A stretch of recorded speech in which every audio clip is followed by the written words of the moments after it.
having realized the need to establish a consulate here, did so, and we are very grateful for that. So we believe that that engagement process that started in 2016, even though we fighting so hard to get this established here, it was a good one. It was a very good one. So we want to register that the government of Liberia should know. We appreciate that process. And the reason behind the establishment was that to ease the travel burden and the financial difficulties associated with traveling from here. We have thousands of our people, over 40,000 Liberians just in the Minnesota area. Some of our old, some of them are old, they will not be able to travel. And at the same time, we are not boasting of this, but the amount of money that we send from here to help the people back home. So if I have $100, then I have to travel to Washington, D.C., I cannot send $100 over there. We want you to take all of this into account. So, and then also having the embassy and the consulate. I don't need to say this, Ambassador Gray. You know, you've been in this for so many years. The consulate is established to actually help facilitate certain things for the citizens. We thank God that you were able to add additional responsibility. So to remove the consulate from here, we will go back to status quo. So many years we have to travel. And traveling from here to Washington, D.C., it's not an easy matter. It's not an easy matter. Not just a ticket. You got to also get a hotel. You have to eat. You have to do all of that. And plus, you'll be even taking off from your job. You'll be taking off from your job. So I believe that the government, yes, you have done your share of what we're supposed to do, but taking this from here now, I don't think it's a good thing for the government of Liberia. So I will appeal to you and to the president that the essence of establishing the government, one of the constitutional phrases say that it is for the benefit of the people. For those of us who are in the diaspora, what benefit we get? The only benefit that so far we get is this process, visa processes and passport processes. That's all we ask the government to do for us. Not much. So if you take that away from us, then definitely we are not part of the establishment. We will not be part of the establishment. The establishment should be representing all of our people. People are not here because they want to be here. Because of the crisis that came, so many people are refugees and they came to seek refuge here. So the work initially done, it eased that burden. So I would hope on behalf of all of our community members, the government will see reasoning. I know I've read most of the people the government put together for people to reapply. We've seen all of that.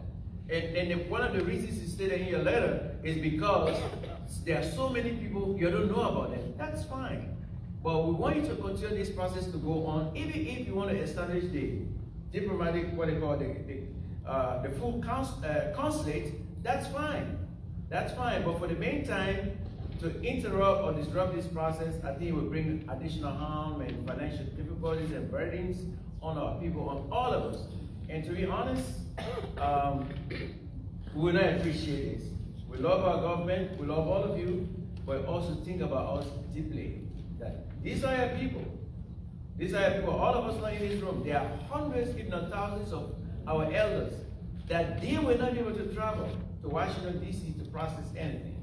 So hopefully that your mission here will help to give us clarity and understanding, and at the end of the day, we resolve to solve this problem, that all of us will be happy. We know we are not questioning your authority to appoint in this space. That's not what we are questioning. We know that it's a constitutional responsibility of the president to appoint anybody, ministers, ambassadors, consuls, and this, that. We know that. But we are appealing to you to see the need, the glaring need on this side, not just Minnesota, about 12 states in the Midwest. All of them come over here. You know, in fact, by the way, some people even come from Philadelphia and send a passport here because the process was faster. For whatever reason, I don't know, but it was faster here. I have seen brothers and cousins sending passport here to be processed. So I beg you, in a simple Liberian term, I beg you, man, you're trying to solve this problem for us. We're not here for confrontation. I will not take that route because I know constitutionally you have the power to do whatever you want to do. But consider us within the constitutional provision that we are your people, your government is established by us, is for us, and should be by us. Thank you, Abbas.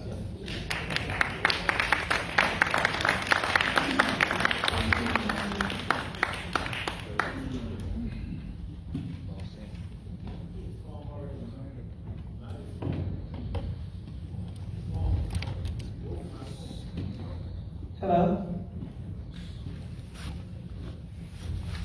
I'm going to apologize. I skipped an item on the agenda. So I'm going to call on the Executive Director of the Organization of Liberians in Minnesota, OLM, Kamati Dieng.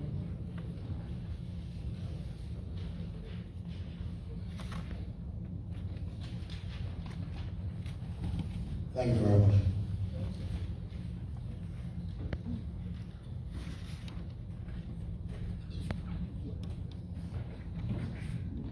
Excellency, Deputy Minister of Foreign Affairs for the Republic of Liberia, Madam Duncan Sayer, Excellency, the Deputy Minister of Foreign Affairs for Legal Affairs, Consulate of the Great, the Honorable Axel Yen, First Deputy Chief of Mission for the Republic of Liberia, Washington, D.C. Honorable College Winston, Mayor of the City of Brooklyn Park, the Honorable Jackson George, Honorary Consul, Mayor West of the Republic of Liberia. Fellow Liberians, distinguished guests, ladies and gentlemen, we are very happy today to be graced by the Almighty that we as a community of people can gather on this roof to discuss issues that is very important to our community and all of us. The purpose of today's gathering emanated from information that we gathered as a community, subsequently leading us to have a town hall meeting. And at that town hall meeting, the community expressed outrage over the information that was obtained. As a result, a committee was formed or established to communicate to our government, directly to the president for redress. The government of the Republic of Liberia responded, gave an extension, and decided to have a direct engagement with this community, hence sending a high-power delegation headed by Consular Duagre, Deputy Minister for Foreign Affairs, for Legal Affairs. On the platform here today, from left to right, we have Honorable Jackson George, our Honorable Consul, Mr. Josh. Next to Mr. George is our Deputy Chief of Mission in Washington, D.C. You can call that Deputy Ambassador, Honorable Axel Yu. And next to him we have Honorable Dewey Gray. She's the Deputy Minister for Foreign Affairs, for Legal Affairs. She also is the head of this delegation and a Deputy Minister proper for administration. Of course, we know our own Honorable Thelma E. Duncan Sawyer. As you all know, one of the iconic figures in Liberia, the late Dr. Amos Sawyer, that is his wife. And of course, we have our own very mayor who just won the election, Mayor Hillary.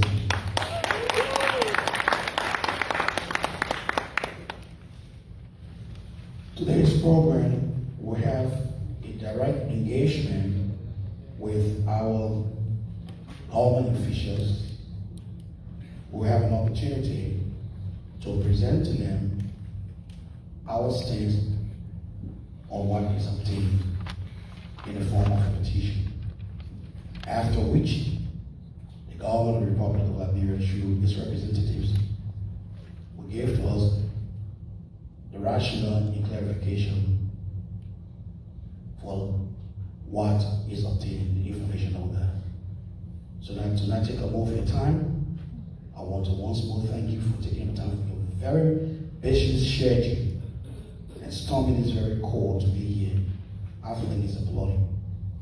If you're even being clap. Thank you very much.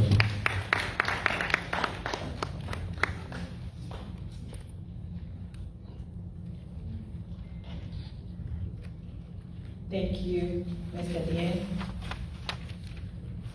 We will now call on the Honorable Jackson George for a brief comment and statement. Hello to all.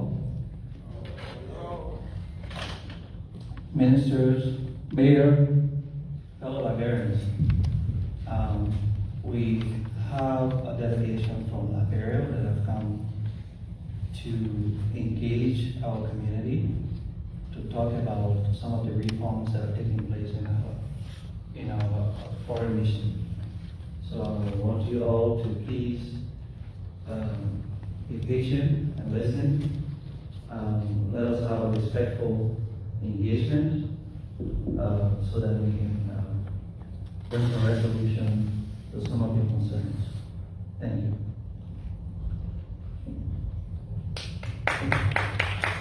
Thank you, Honorable George. We have our mayor with us here today. We'll have the mayor give a brief remark as well. Mayor, will call us please stand.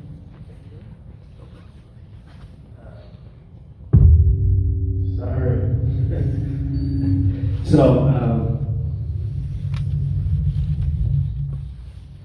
that's a little too loud. Can you guys hear me? No. No. Use the mic. Hello? Can you guys hear me on this one? No. It might be working. It's not working.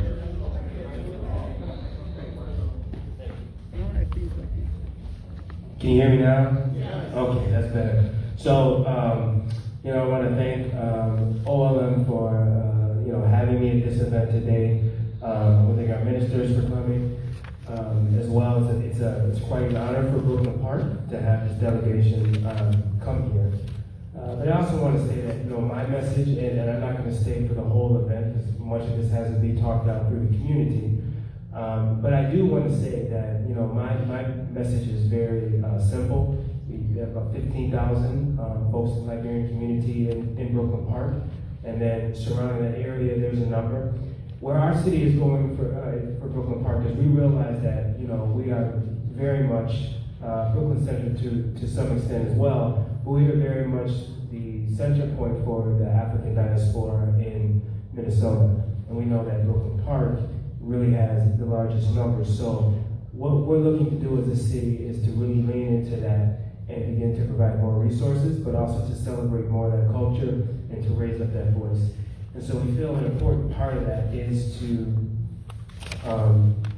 have the concept of office there, right? So we have met, the city has met with the ministers. We met, I want to say yesterday, and what the city said is that we are very comfortable rolling out the red carpet. Any resources that we can provide to help with this process, whether it's looking for space, whether when dignitaries come, is providing some type of police presence so that they're safe.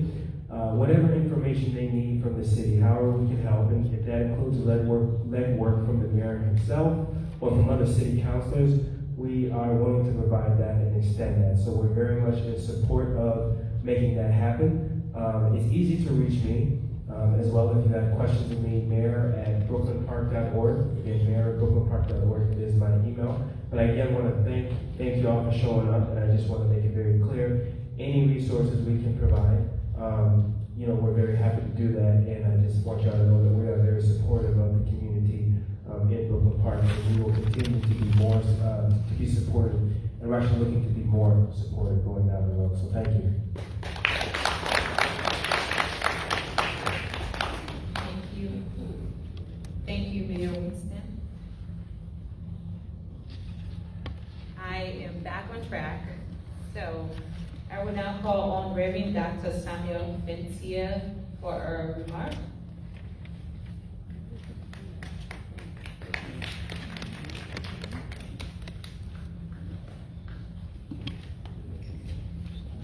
Amen. Amen. And that of the church.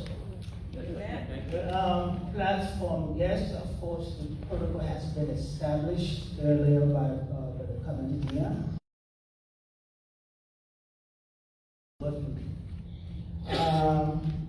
I'm privileged to be a part of the committee that was set up after the first Liberia and to draft the resolution that will be presented here tonight. I'm privileged to be a part of that. I'm a part of that. Also, I stay here to represent the first Liberian church to be established in Minnesota. I'm the senior pastor of the church, and my administrators over there, Brother May, will you just stand up? Yes, sir, I am here. Angry. And I must say here, I want to say that having said that, I have to pay honor to whom honor is due, to the Reverend Lee K. Anderson, who started the first church in 1986.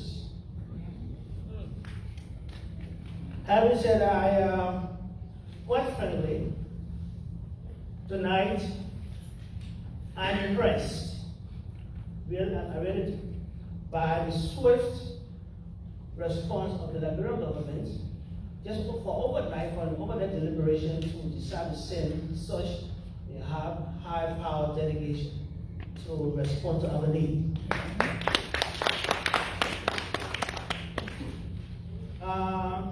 I believe, now I'm not a politician, but I believe that such an action is consistent with the policy of the CDC government to address the needs of its people and to alleviate the pain and the discomfort that we're experiencing.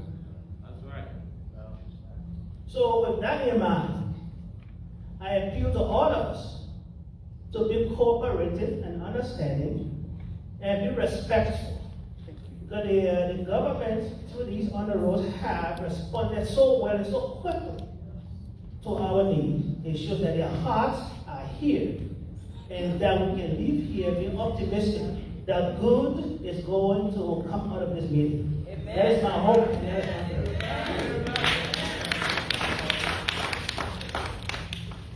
Thank you, sir. We'll now have Consular Cole Wanu for a presentation of the petition. Thank you. Good evening, everyone. My name is Cole Wanu. I'm a longtime resident of Minnesota, Liberian. I am also an attorney. I practice management side employment law at Jackson Lewis. And I'm very privileged to be a part of the committee that helps prepare this petition to present to our panel here today. I want to recognize and thank Honorable Thelma Duncan Sawyer, Deputy Foreign Minister, Counselor Dua Gray, Deputy Minister for Legal Affairs, for being here today. As a woman trying to make her way up there, I'm particularly very proud to be in your presence. As two powerful women in government, it just makes me so happy to see you two up there in very high-ranking positions. It gives all of us hope here in the room. I also want to recognize Deputy Chief of Mission for the Liberian Embassy of Washington, D.C. I want to recognize the Honorable Mayor and the Honorable Mr. Jackson George. Hope I did the protocol correct. I'm going to give the panel members the copies of the petition.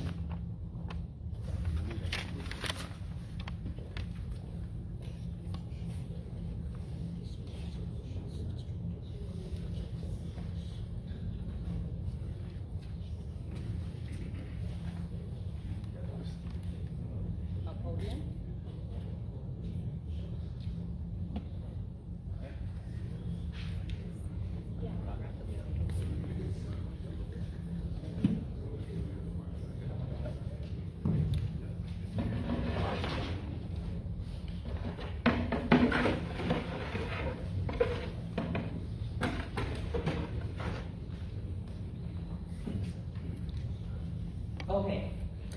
The preamble to the petition reads, a petition to the government of the Republic of Liberia submitted by the Organization of Liberians in Minnesota on behalf of the Liberian community in Minnesota and the Midwest, USA.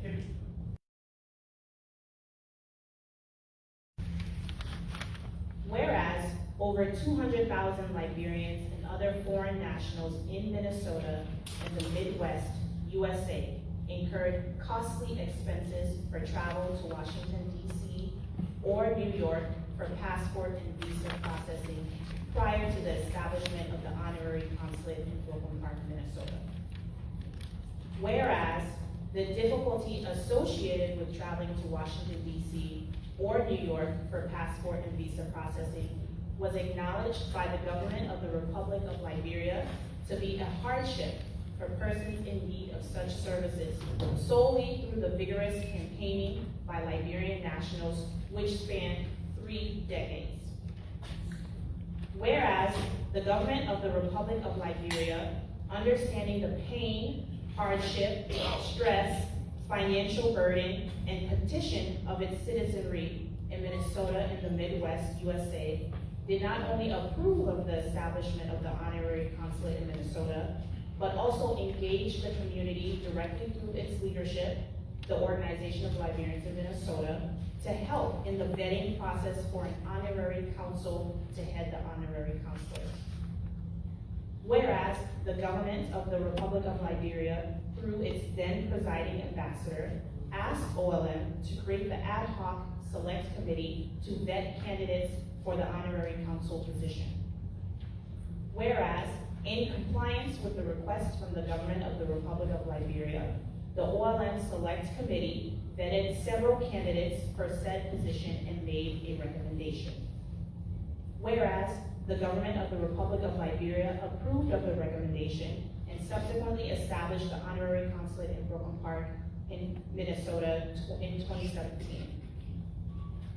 Whereas, since its establishment, the honorary consulate has diligently provided passport and visa processing to over 200,000 Liberians and other foreign nationals residing in Minnesota and the 12 states that comprise the Midwest USA.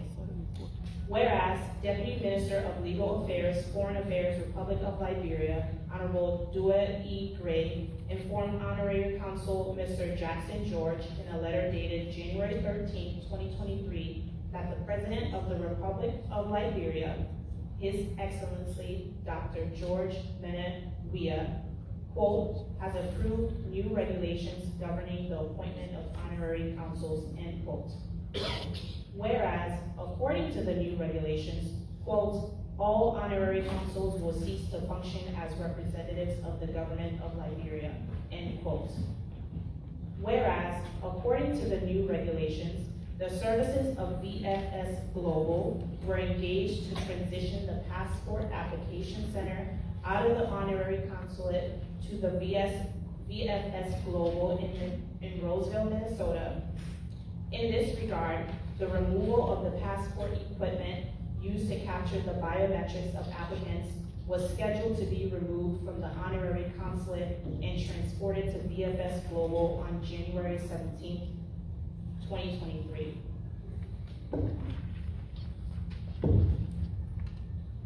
Whereas, under the new regulations, visa services were ordered to transition back to the Embassy of the Republic of Liberia in Washington, D.C., and the Liberian Consulate in New York, effective February 18, 2023.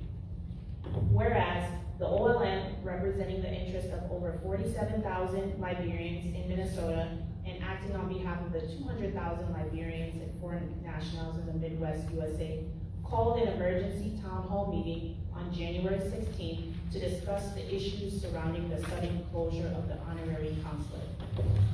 Whereas the community at the emergency town hall meeting expressed outrage over the abrupt disruption of services at the honorary consulate and requested the government of the Republic of Liberia to reconsider its decision to close the honorary consulate. Whereas the OLM Select Committee was recommissioned and mandated by the community and endorsed by the OLM at the emergency town hall meeting to voice its frustration over the closure of the honorary consulate in a communication to the President of the Republic of Liberia, His Excellency Dr. George Menawia. Whereas the OLM Select Committee adhered to the community's mandate and immediately sent correspondence on January 17, 2023 to the President of the Republic of Liberia, His Excellency Dr. George Menawia. Whereas the January 17, 2023 correspondence outlined the OLM Select Committee's recommendations concerning the closure of the honorary consulate. Specifically, the OLM Select Committee requested the government of the Republic of Liberia to keep the passport, biometric, visa processing, and all other related services together within the proximity of where most Liberians live in Minnesota for the purpose of continuing services pending the establishment of the full consulate.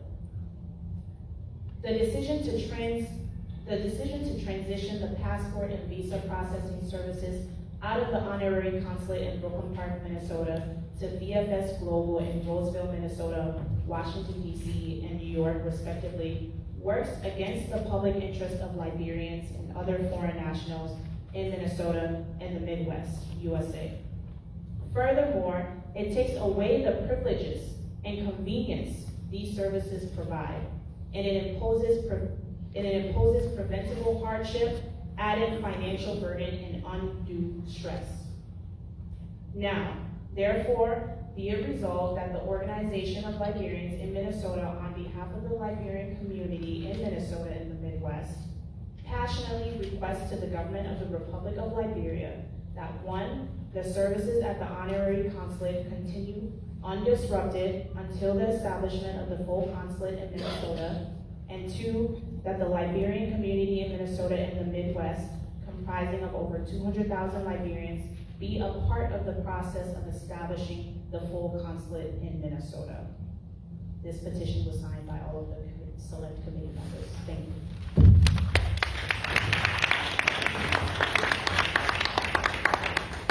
Thank you.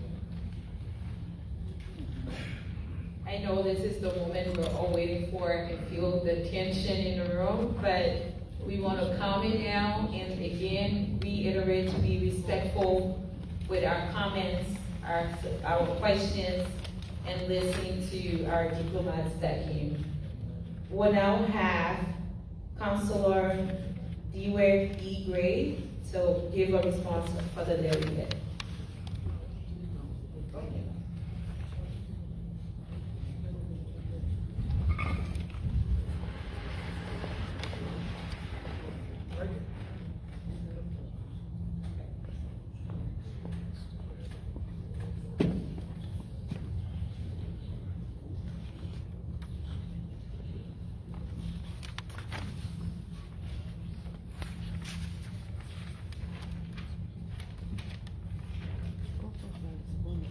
Sorry, I forgot to name call the names of the individuals on the select committee, so I just want to quickly just name those people, and so I'll go in order. So we have the executive director, Mr. Kamati Don.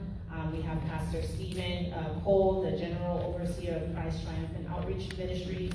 We have Pastor Alexander B. Collins, the lead pastor at Redeemed Life Church International. We have Imam Muhammad Dubli, I'm gonna mispronounce this, Majid Al-Ansar, Imam, West African Community. We have myself, Cole Guanu. We have Reverend Dr. Francis O.S. Tabla, lead pastor of Ebenezer. And we have Reverend Dr. Samuel E. Benshia, pastor of Joy World Universal Church. Thank you so much, Honorable.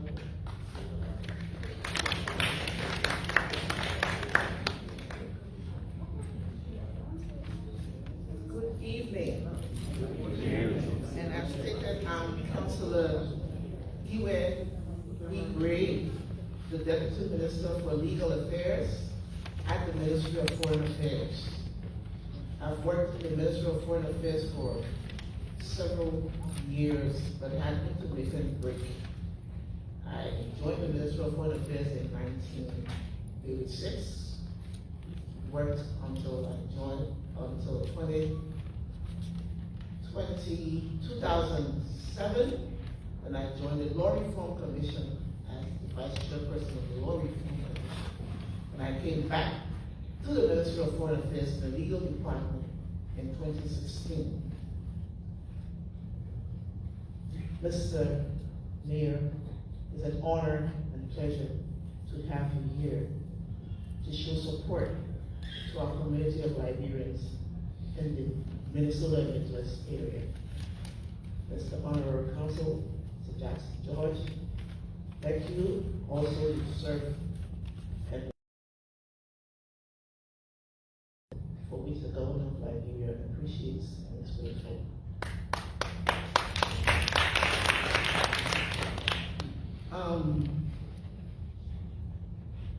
Governments come, governments go.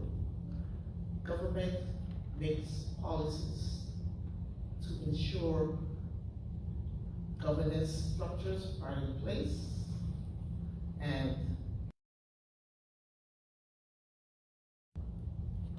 at the Ministry of Foreign Affairs, we are in charge of making recommendations for appointments of honorary consuls, making recommendations to the President of Liberia for appointments of honorary consuls. I'm dealing with this in twofold because a lot of information has been circulating and we need to provide clarity. It's unfortunate that it happened this way, but it's good also that a team of us was rushed here to see how we deal with the situation and find a solution in a positive way forward in the interest of every one of us.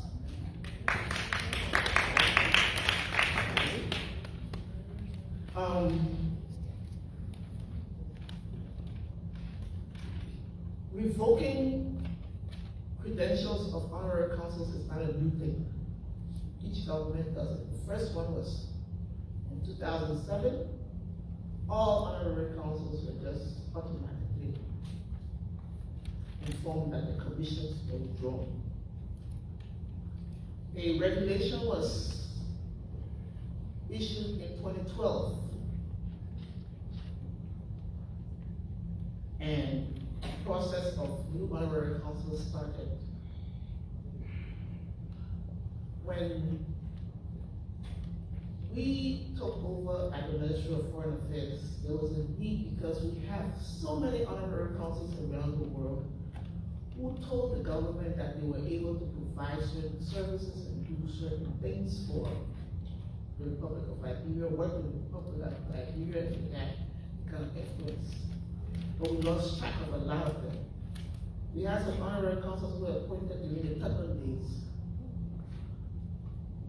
So this process was to go through that system and see how we strengthen the reporting measures of honorary consuls.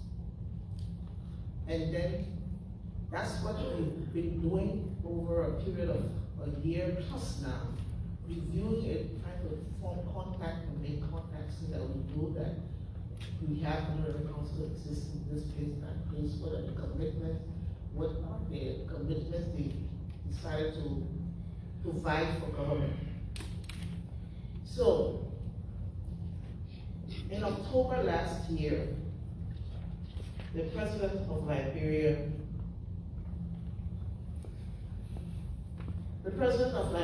approved the new honorary consul regulations of 2021. In that regulation, and the regulation is for all honorary consuls serving around the world.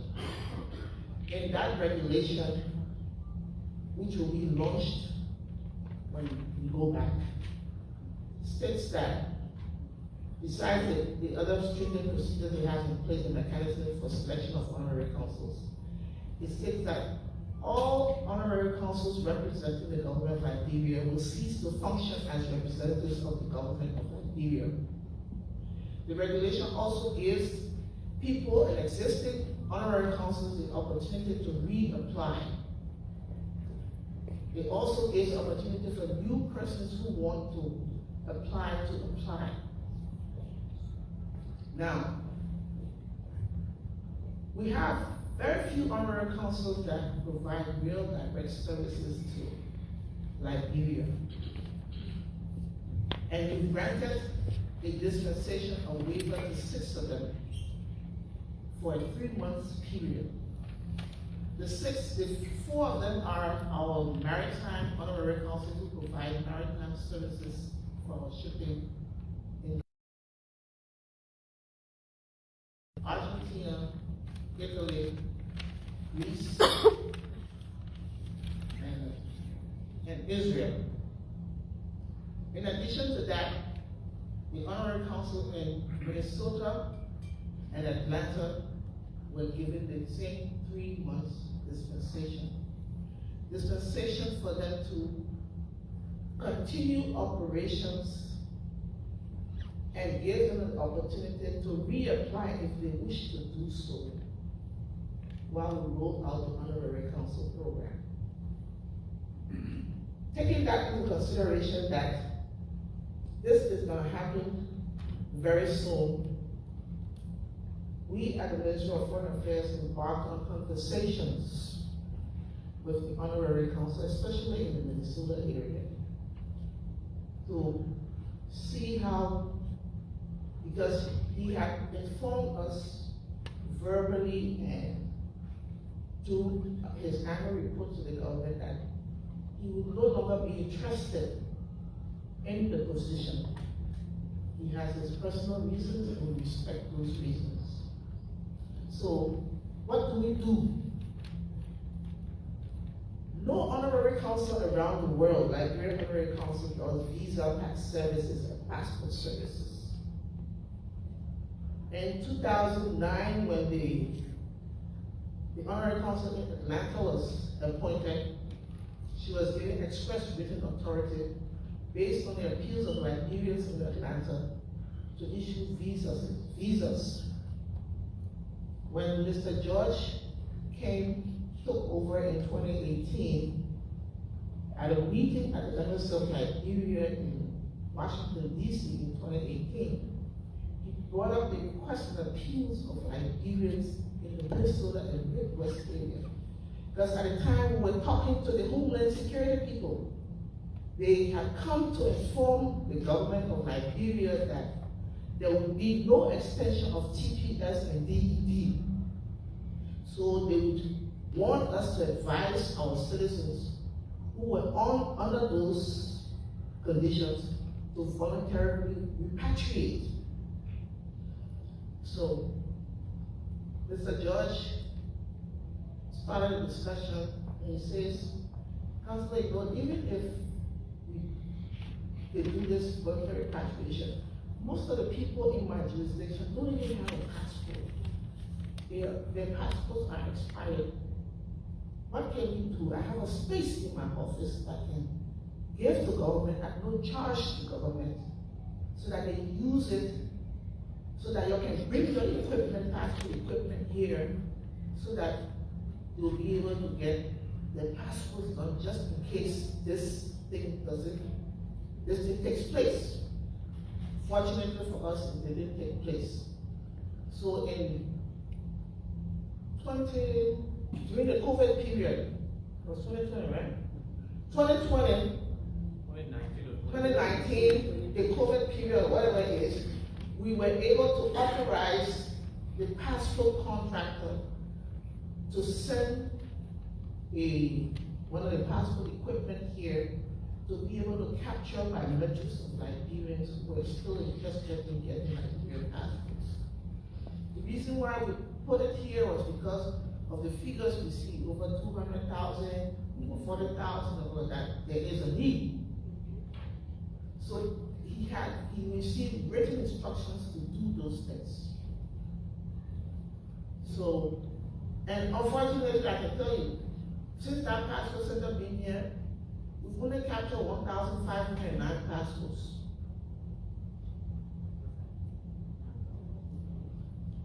Going forward, we recently passed the amendment to the nationality law that grants Liberian dual citizenship. Liberians all over the world are happy for that. We have events coming up in Liberia with elections. A lot of people want their voices to be heard in Liberia.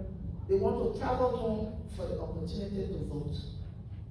You cannot go and vote with an American passport. You need a Liberian passport. And under that law, each one of you is born a Liberian, always a Liberian. The nationality law says that even if you're Liberian, you born your children here, your children are entitled to Liberian nationality. It wasn't like that before. The law says that even if first women couldn't pass on nationality, now even if one parent is a Liberian, mother or father, that child is entitled to nationality. If a Liberian marries a legal, a foreigner, that person can go through the court processes to be naturalized Liberian. The law also states that once you're born on Liberian soil, you are a Liberian. So, with that in place, we started thinking ahead. Liberia has 21 missions around the world. Liberians are located in every part of this world. We have a case in Peru where a girl is going under domestic abuse. Can't leave, she doesn't have a passport, but the passport she got, another one that got biometrics, the old passport. So we talked to the passport contractor. This passport contractor has been working for the government of Liberia since 2005 to 2006. They supply passports to the government of Liberia. And it's a Ghanaian company. We said, can you help us? Because under the contract, they're supposed to also help us identify ways in which we can sell the passport under our passport contract. We've been dealing and we've been looking at options for places where Liberian embassies and consulates are not available. What do? There's this internationally recognized company, VFS Global.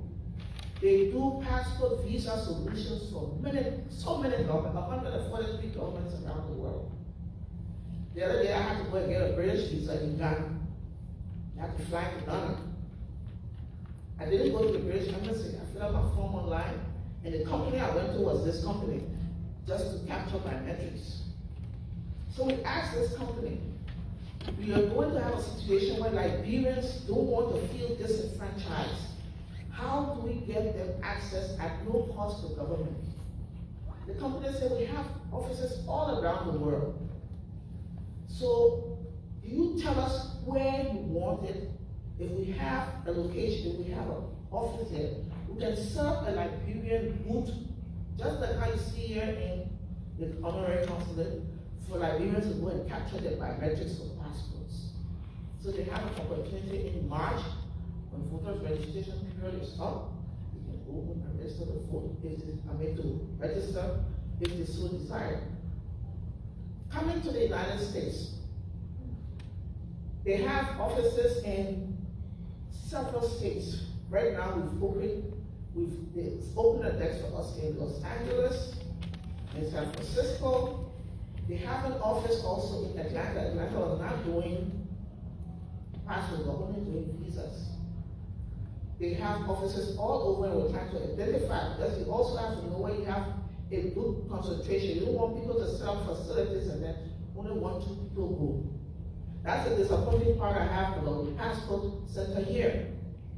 Suppose government was paying rent for a center when one day you only got one applicant, every day you pay rent, you pay staff. It's not going to be cost worthy for government. The good thing is that Mr. George offered us his location free. So there's an opportunity for people to go there and apply for the passport.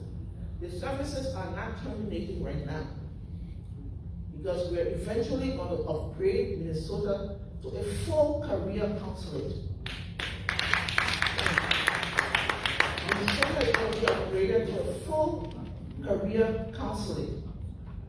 They're not an honorary consulate anymore. That's a step up, and that will be only the third career consulate we have. The first is in New York, one in Jericho, Guinea, and then this one in Minnesota. We're working with the US government.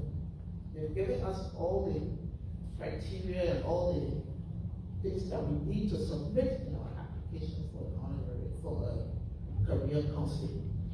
Mr. George has been asked to work with us, Mr. Sawyer and myself, on a transition team to see how we move this process forward so there is no interruption to the services being provided. Before 2018, everybody was sending their passports to Washington or New York for visas.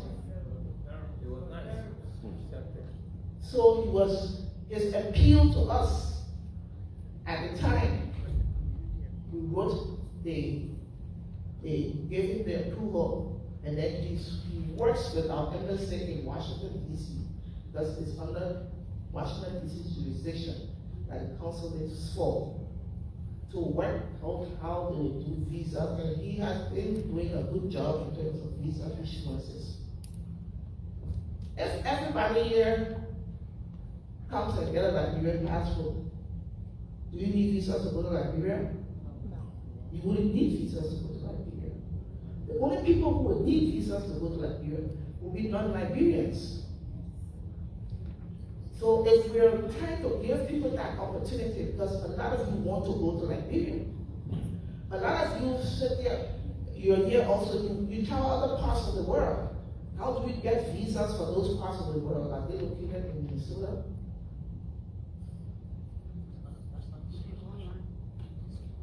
So, but that's not the issue right now.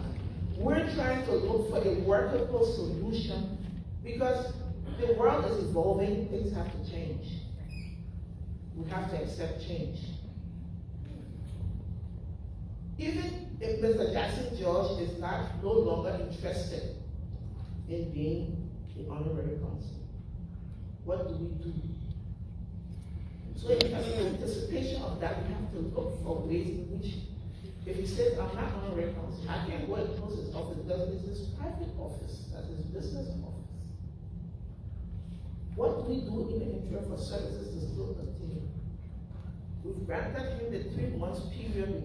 It's a good 3 months transition because we're working vigorously with the United States government on establishing a career consulate. The career consulate has already been placed in the budget for that. That is also an opportunity for jobs. Here amongst our locally employed residents. Even though career consulates are diplomats, and you cannot hold American citizenship or permanent resident citizenship to be a consul general. You have to give it up. But you can work in other areas of the consulate. So our thing here was to clear the air, and at one point we were saying some Ghanaian company was coming to take over the company. No Ghanaian company is coming to take over this company.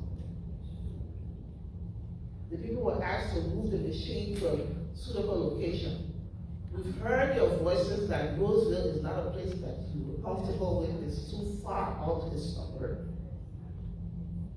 Can we find a place in this area? The company is able at no cost to government to set up an office in this area. Because mind you, it's just a temporary thing, because coming to move to Consul General, career consulate. So there will be no need for an office space. The machine will be transferred like it's done in Washington and New York. The machine will be in the Consulate General's office. So this measure is just a temporary measure that you can set up in an area that's comfortable for Liberians to go. The Brooklyn Park area, identify a place where they'll set the machine up and capture the biometrics. It goes to Monrovia. No passes are produced out of Liberia. If only capture biometrics, it goes to Liberia. Liberia completes the passport. The passports are brought back by that company. And of course, the company will do a service charge. And that service charge is going to be $60. It will be responsible to bring your passport back, courier DHL. Of residents for the address that you give them. that company will not interview anybody. If we have to interview anybody for documents that are not submitted, that company has agreed to set up Zoom meetings, invited back to the office, and we speak to whoever pastors we are processing to clear what issues that we may have, so that pastors can be processed expeditiously. To deal with that, we already set up additional vetting offices so that there will be dedicated staff just to deal with us, because the people in Europe and other places that we set up are very excited. They've started to go to those centers to see how they can get their passport done, because they've been waiting for it. Because some people, they don't have statuses because their passports or identity documents are expired or not valid.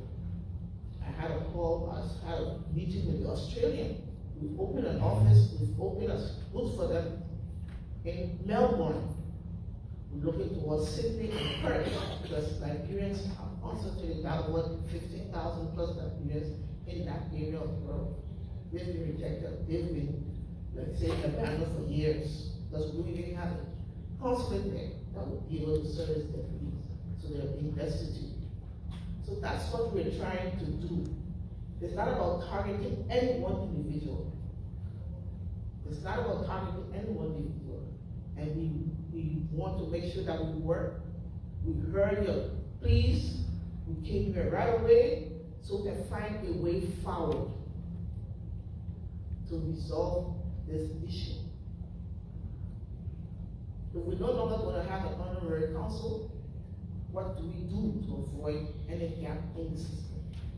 We have to, as a government, we're responsible to the citizens, our citizens everywhere they're located.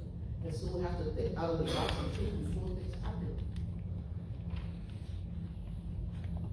So we see your petition, we'll take it to Monrovia, and I think just reading through the petition, some of the issues we're discussing here is also concerns that were raised in the petition.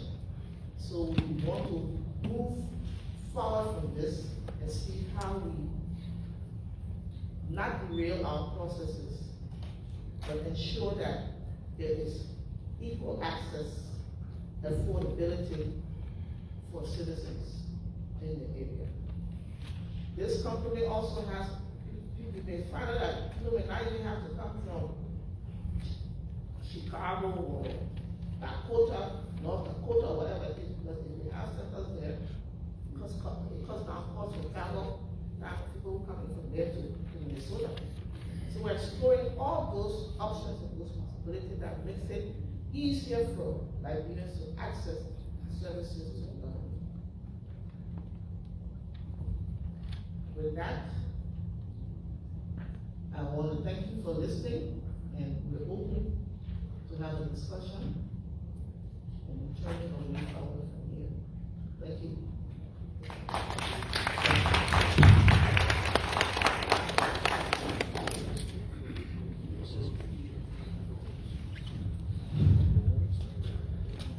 Thank you, Councilor Greg. We're now going to go into the question and answer portion of this meeting. This part of the meeting will be facilitated by the Executive Director of OLM, Kamate Dieng.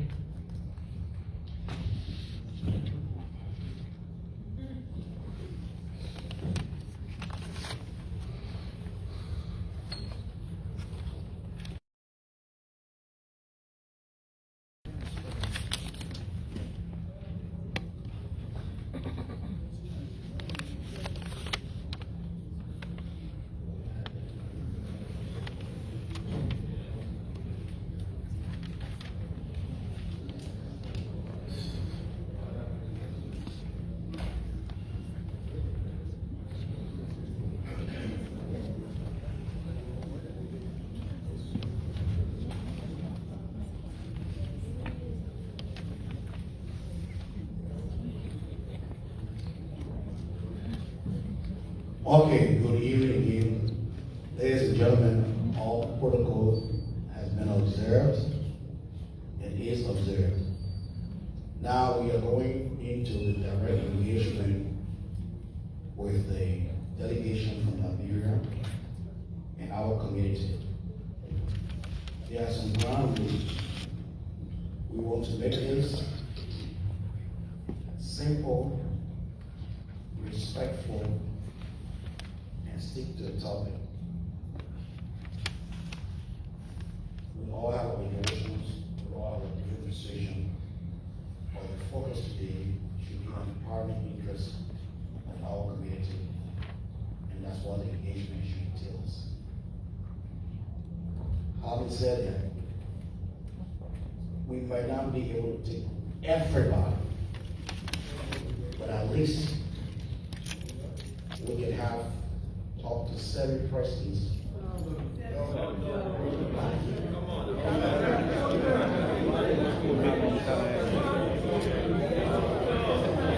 All right, so let me reverse it. Let's do it one more time, all right? So,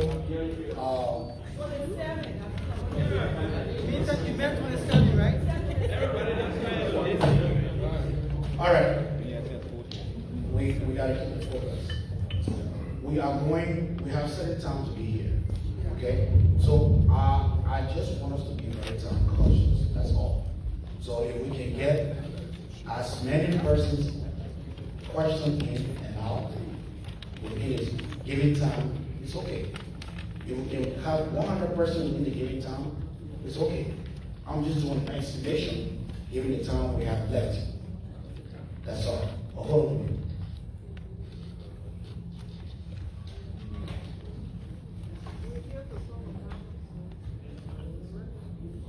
Good. So, they can go as long as.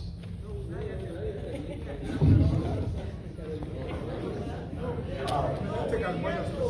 To listen to, people have different views. Let's just be orderly and ask questions. Okay, so we can work and target 8 o'clock. And then maybe if there'd be a need, we can go beyond 8 o'clock. So, let's do it this way. When we recognize you, you ask your question. If Joseph asked a question and Paul got the same question, it would just be a waste of time to repeat that question. All right. So, honorable man.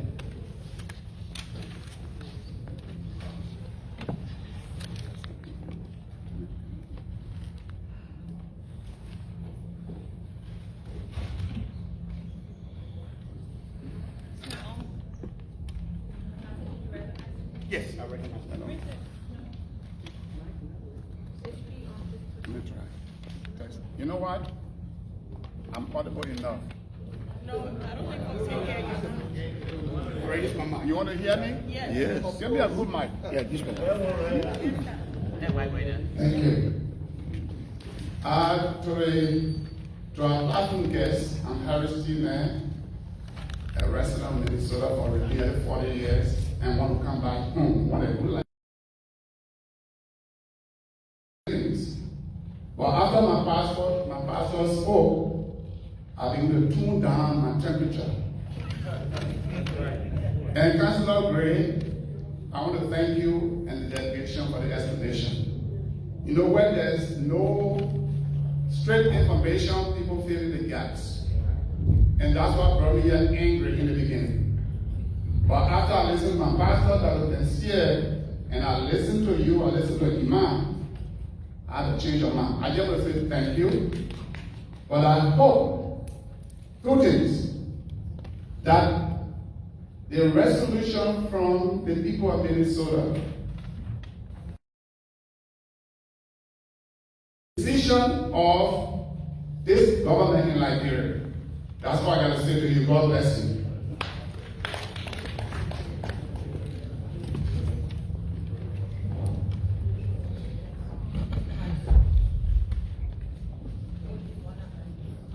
Hello, everybody. I'm Cecilia Major Goodwin.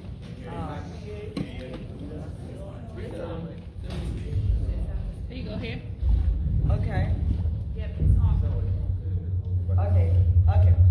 I'm Cecilia Major Goodley, all right, that's Liberia, almost 29 years ago, okay? And I went back for the first time in 2021, all right?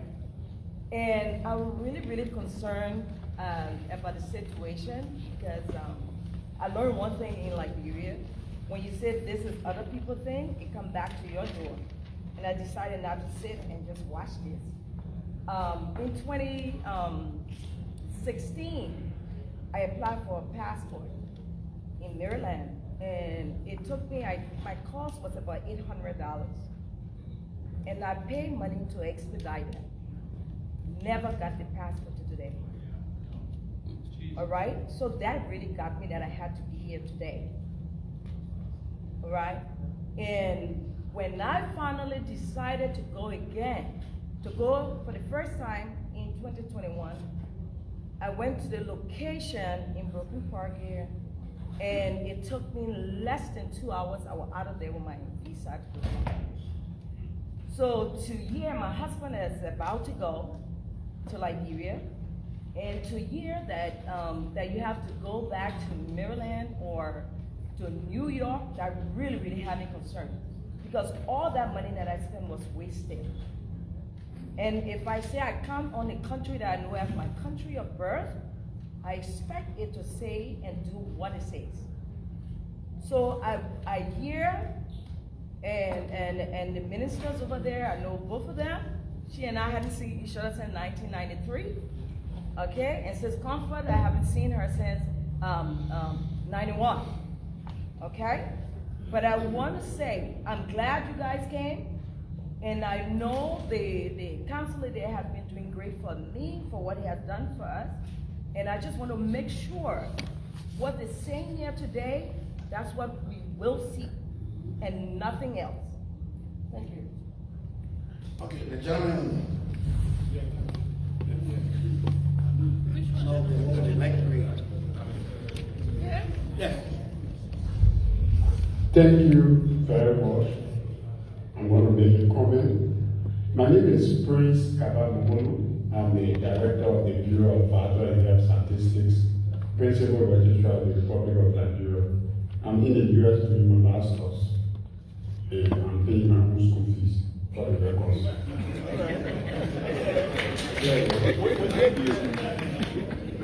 So, I also went to the Foreign Service Institute. I was the president of the class of 2019. I graduated. That is the only foreign service school in Europe. So I have an in-depth knowledge about what is unfolding. So I'm going to make a few comments.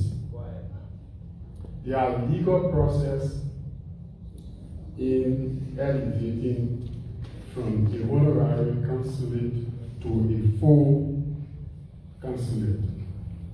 And the process is cumbersome and very tedious.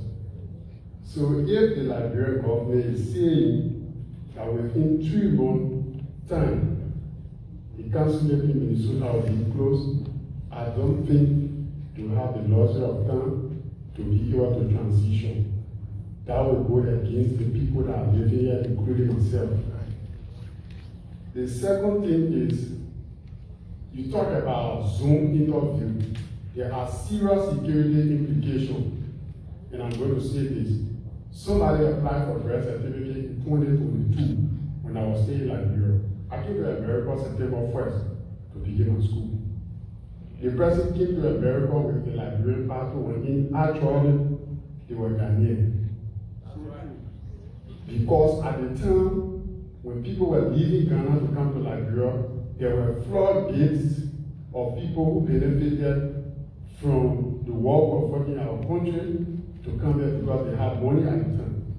So after a healthy process, we were able to determine that that person was not a Liberian, they were not born in Liberia, and they were not entitled to our birth certificate.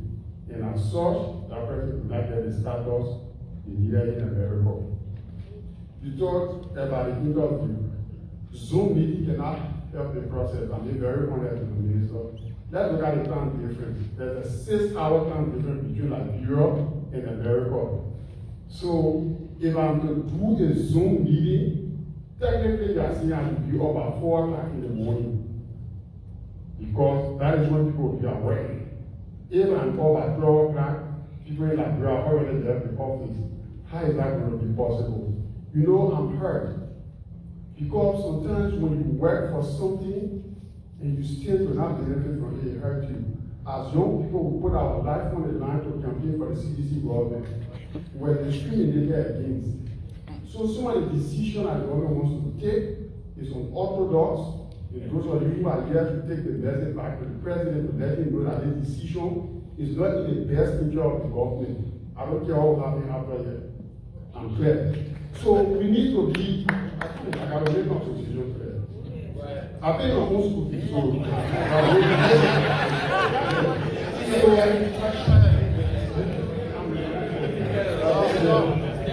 said the Consulate gave 1,009 passports.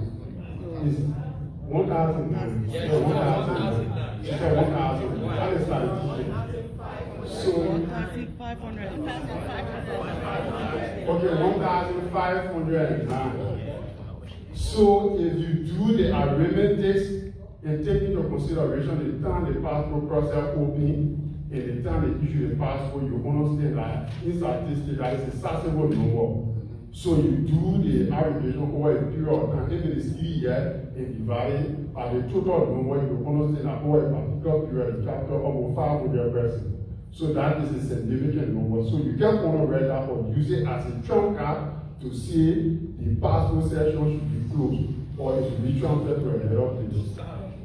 My own comment people are closed. You said the honorary councillor said is no longer interested in the position. Is there any official communication to that effect that you can share with us here so that we have an understanding so that other people get interested in using to apply? And you made a mention about people born in Liberia automatically being qualified to be a citizen. Can you make reference to the particular law, the title, the volume number, and everything? Because you were putting an amendment. So we need to be clear as to whether the amendment supersedes the Constitution. Because there are people who, after our Constitution, are not qualified to be citizens. So if you say people born in Liberia, then it means 11 men who are born in Liberia now automatically qualified. Thank you very much.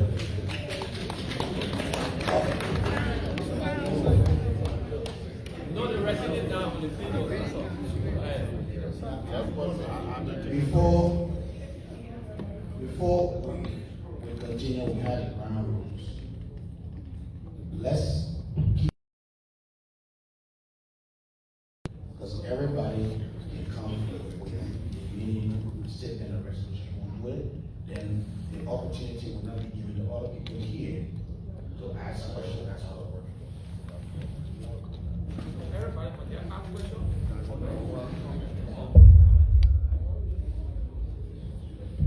Thank you.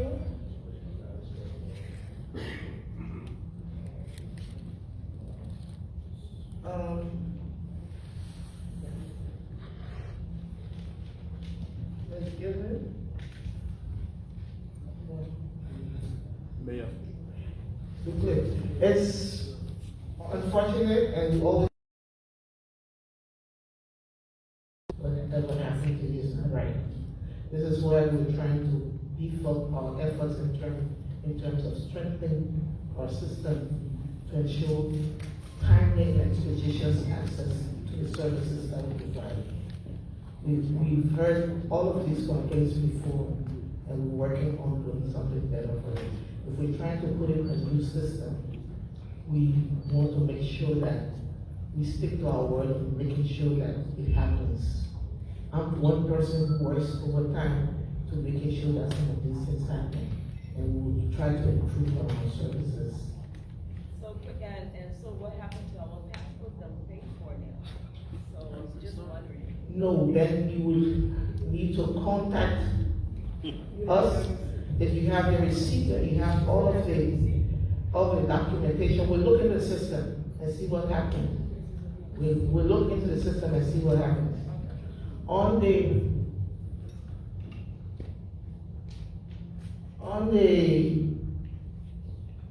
question from Prince,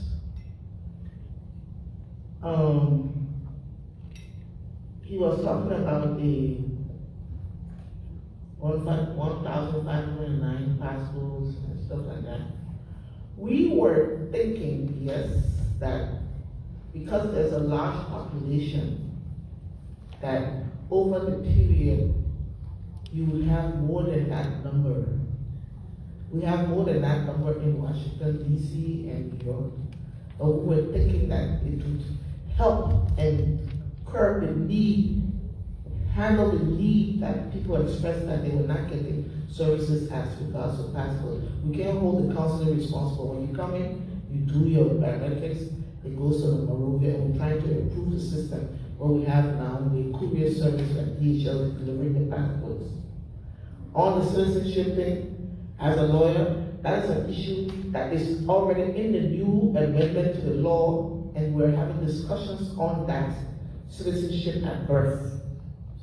That's under the portion of citizenship at birth, and we know very well it conflicts with the Constitution when it comes to that. But it is in the law. That is what the law is saying. Until it's amended and contested in the court, that is what is on the law. If you look at the new amendments, and we as lawyers have issues with that, and those are things that are being discussed. You're talking about it. We're looking for efficient services and all of that. We'll make arrangements. We have embassies in Japan and other things that we can get up in the neck and speak to them when we have emergencies. That's what the foreign ministry is for and all about. We speak to people in the night, especially when you have time difference. How we were able to communicate with the people in Australia. We had Zoom meetings with the people in Australia because at 10 o'clock in the night, our time, Liberian time, that's when they go to work. So we understand those different time zones and other issues, and we take that into context when we're dealing with situations. But if you submit an application and we need to make queries on it, we'll make the time to make queries on it. That's what we're there for. Is there another thing that I forgot? Something about cumbersome and tedious? The transfer of the honorary consulate to a full consular staff. Okay. In April last year, we wrote the U.S. government. They've acknowledged that note that we want to upgrade the consulate. They sent us the procedures that we need to do. We're in discussion with some of your senators here, and they've agreed to help us speed the process because they know the time is of essence.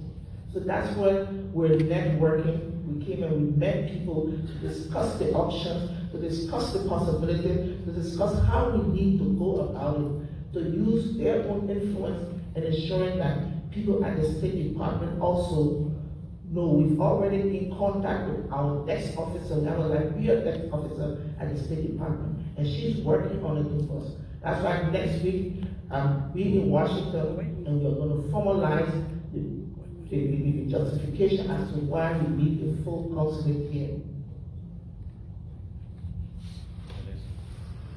The last one, I think, is one of George's on record for saying. Oh, they one for Mr. George. Oh, Mr. George had intimated verbally that he was not interested. He has his own personal reason, and I respect his reason, and I respect his choices. And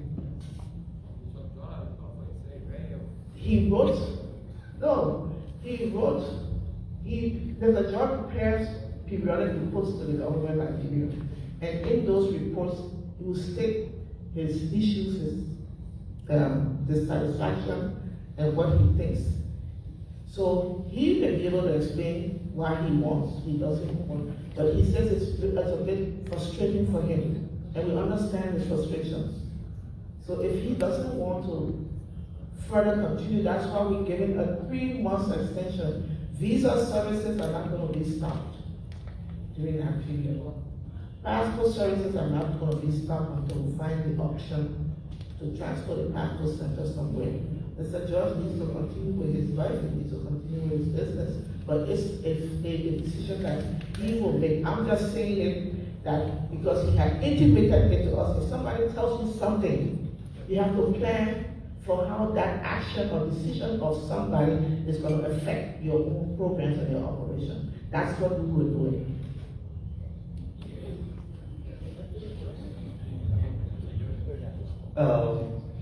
First of all, let me just say thank you to the community for giving me the opportunity to say it, right? My star, Rebecca, and Frank, please stand up. Let the 80-year-old parents back there. Both of them are in the 80s, so I'm gonna live long, right? But folks, I don't want you all to just sit. You all know me in this community, how passionate I am about this community. Right. How hard I've worked.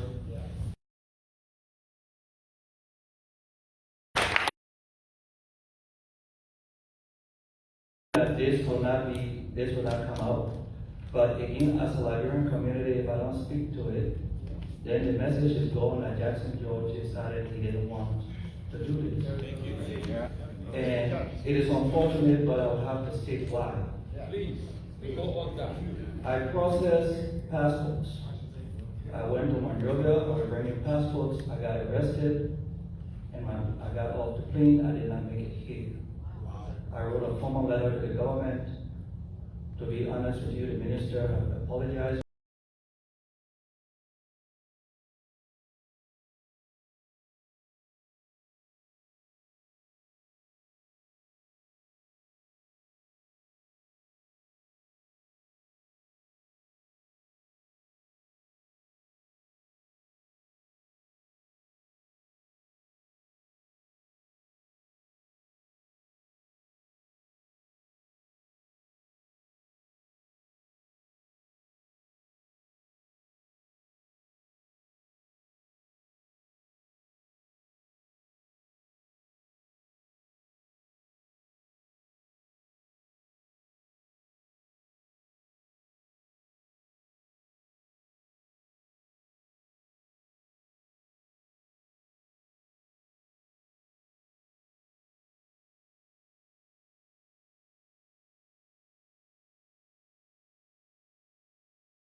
My status again.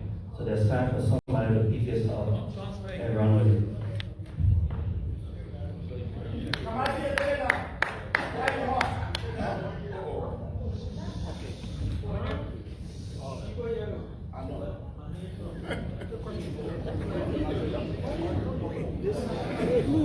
There's a delegate from Iowa first. Yeah, after you. There's a delegate from Iowa. Go ahead. Thank you very much. Let me say good evening to everybody. My name is Curtis Consoulate. I'm the Vice President of the Liberian Association, Iowa Incorporated. We are a non-profit organization and we represent members of Liberia living in Iowa. We are over, in Des Moines alone, we are over 9,000. And other cities in Iowa, totaling over 20,000 Liberians. We have a two-person delegation. The Secretary General of the association also came, he's called Mr. William Mike. Mine will be a question and a comment because we are representing a community here. I want to thank the Liberian government for sending a delegation. This is a very critical matter. I know Isaac, the Chief of Deputy Commission, is a journalist, and he's been in our case for a long time. Honorable Justin George. It's snowing, we have to come because this is very important. I want to thank Honorable George because he has extended this program to Iowa. Many of our residents don't come here because we made a case to him that we're finding it difficult, some people who don't read and write, when they come to the consulate, they don't know the different instructions, and he's busy with his staff, attending to people from all over in the Midwest. Some of them get frustrated, get out of the vehicle, and go back to Iowa. So we had to build a relationship with him, and he's been visiting our community. I want to thank him very, very much. There's no instance, there's no situation where Liberians in Iowa have a problem. Once, what he did was the office trained us and provided us information, resources as to how the forms can be filled out. And as a leadership, we provide that information to the community. That's right. And we don't send your passport and your U.S. passport holder here without a checklist of those documents that are needed. Okay. So that's been very, very, very helpful to our community. So that's why when we heard about the meeting and we'll be in contact with the executive director, and at a certain point we had a breakdown communication. We wanted to know where you were coming. We got to know that yesterday, and we said we're going to make it by all means. We have a few potential young Liberian passport, but we said we want to be here. So I bring the greetings from the Liberian there. The president is also attending that funeral. So we want to thank you for coming, but our concern is this should not be for news making. And I know we're in a critical year, it's elections year. All these things border on your regulation as a government. The services you provide to the Liberian people across the world. I heard the minister talk about the 1,509 passports. You are a government, you are a service provider to the people. Everything is not about revenue. That's right. I will also argue that then why should you establish a career consulate if you think there should be more than 1,500 applicants or passport recipient Liberians? I think it's a matter of choice. It's a matter of choice. If you're a U.S. passport holder and you want to get a Liberian passport, I think we should deal with the citizens to decide. Thank you, sir. So because it defeats the argument for you to establish a career consulate if you don't feel comfortable as a government that people should have you needed more applications and you wanted to get more resources from the passport aspect.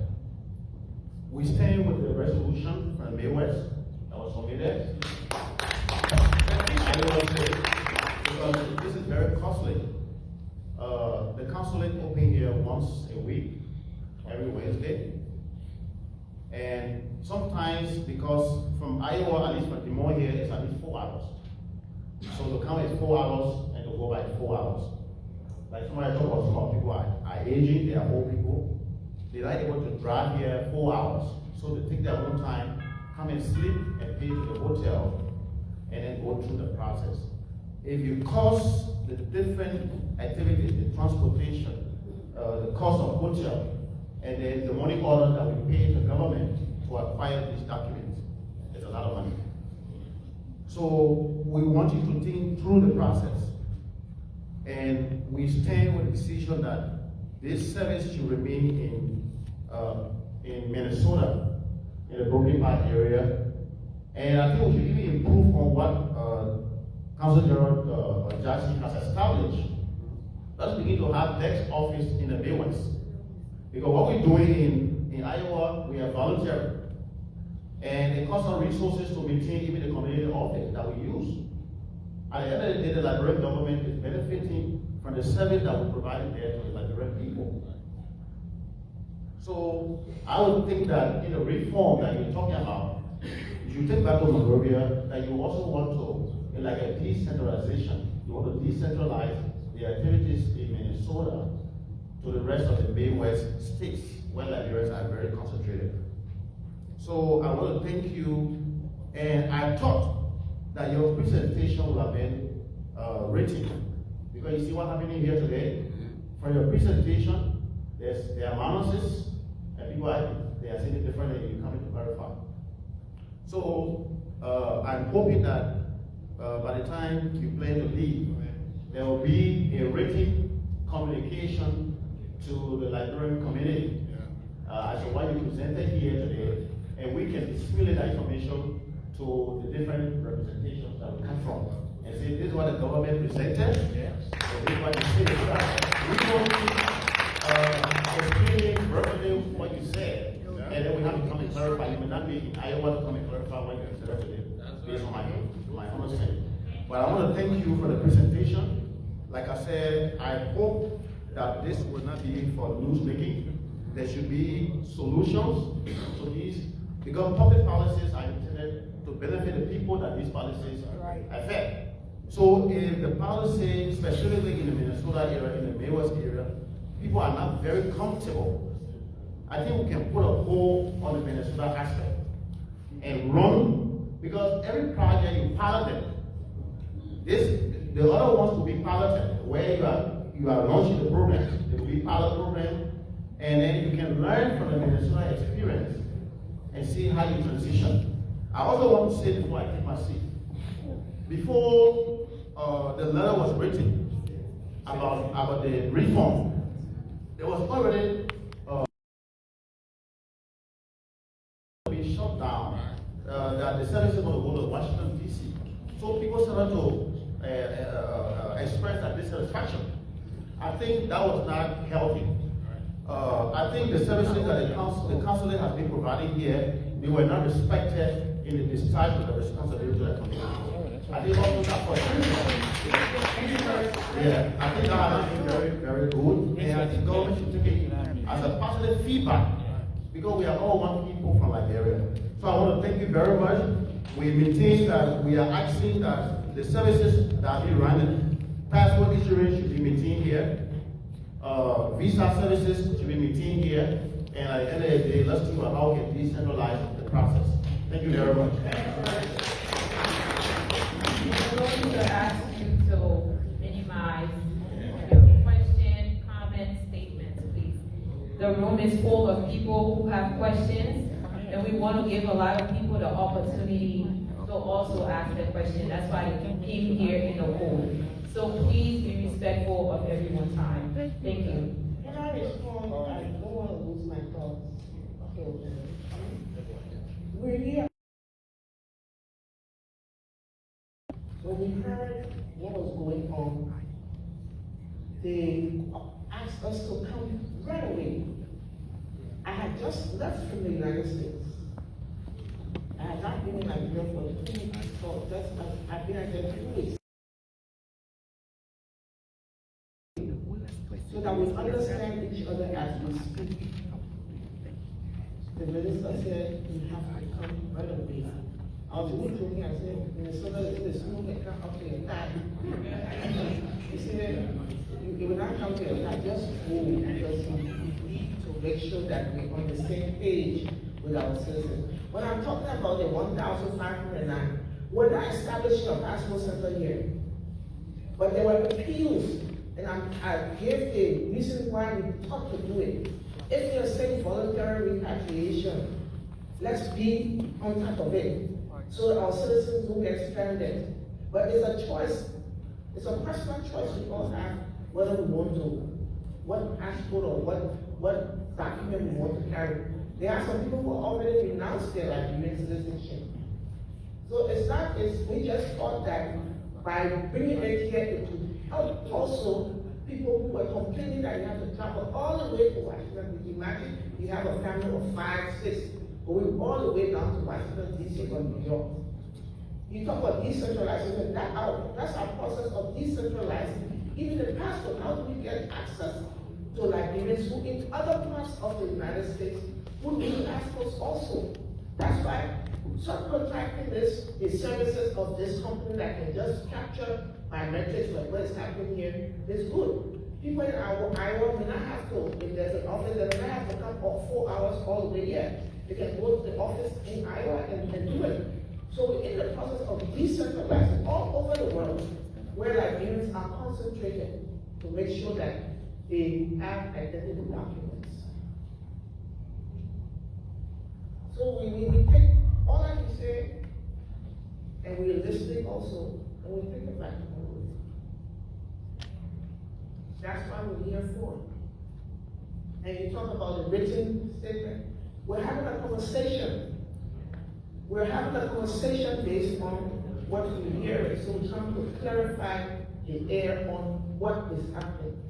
I do a lot of external speaking and stuff like that because we want people to feel comfortable. That's why I even walk down here. I don't want to be talking at you. I want us to be closer together so we talk to each other and we'll be able to understand. So we have a delegation from North Dakota. So let's have the representative of North Dakota. Good evening. Good evening. My name is Christian Sampson. I represent the 5,000 plus people of North Dakota. I'm here on behalf of the President and the people of North Dakota. I'm a liaison officer. First of all, I would like to say thank you to the ministers for coming, the Deputy Chief of Mission, Honorable Jackson. The problem here is, as we see it, is most people are concerned with accessibility and availability of the passport service. Over the past years, we have been working with Mr. Jackson, and we tried to set up these sub-offices where we help people fill out forms and bring the forms to Minnesota to expedite that passport and visa. So we just want to say in your reform, taking into consideration putting a mechanism in place, because here the people, we see your face, we have a passport right now, anytime you say go to the council, you see your face.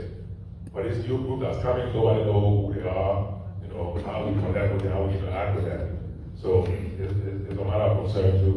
That's why most people are edging. So take that into consideration. And another thing to take into consideration is the people in the diaspora, especially Minnesota and the surrounding cities. We are major economic contributors to Liberia. And some of these decisions coming through us is not trying to strangle the government or demand that it come through us, but it will help to alleviate some of the problem and improve where we're falling. So once again, thank you, and we hope to take our recommendations back. Thank you. All right. So, this gentleman right here should be nice, but do not let the senior citizen speak before you, please. Thank you, ma'am. Thank you very much. There we go. Your voice sounds loud already. Hello. Yeah. Good evening, everybody. My name is Delphine Vivian Williams Willis. I'm the wife of Jacob Henry Willis III. I want to wholeheartedly thank Mr. Jackson Josh for a job well done.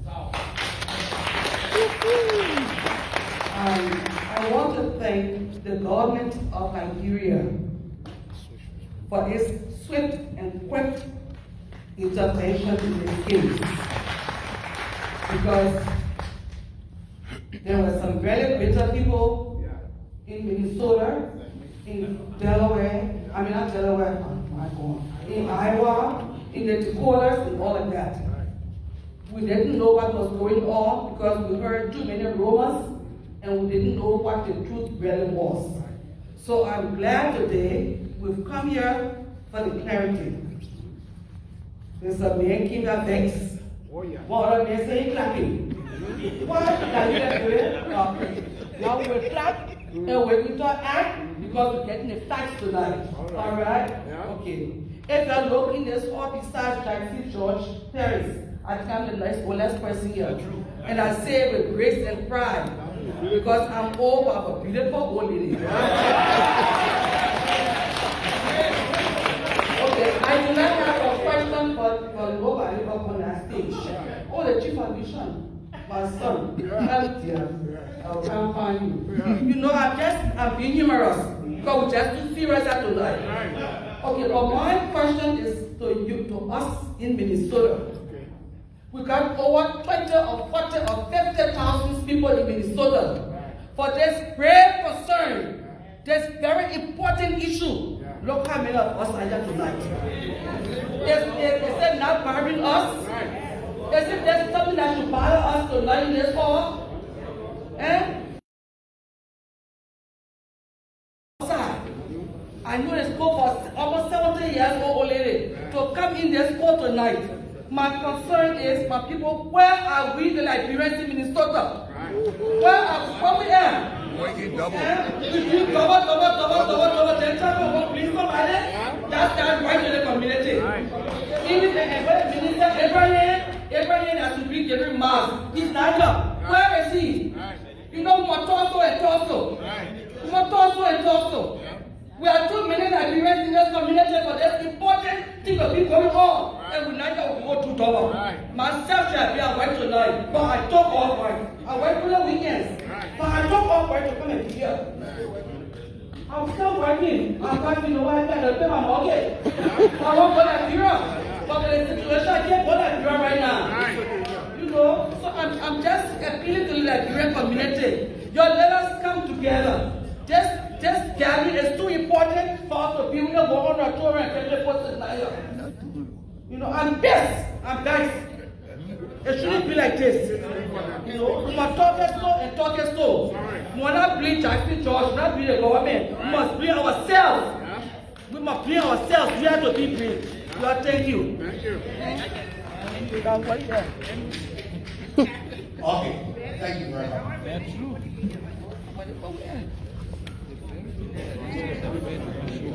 Good evening. Well, I can't be there, so but I have some questions for them.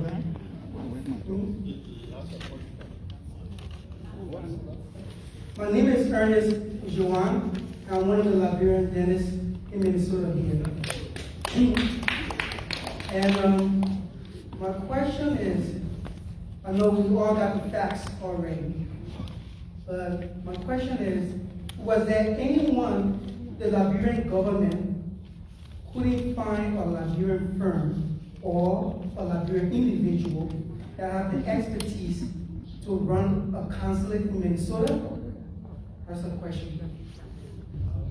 The next one is, the next question is about regarding the dual citizenship. Do we have any procedure in place for a dual citizen to move around West Africa, or the ECOWAS in West Africa? For example, if I'm coming from Europe, I got an EU passport, right? And I enter Liberia. And while in Liberia, I do have my ECOWAS passport, and I'll be able to move and visit other ECOWAS African countries. Just before I say for you to answer those two questions, I just want to say I'm a Basodian, and the Baso people have the proverbs that say,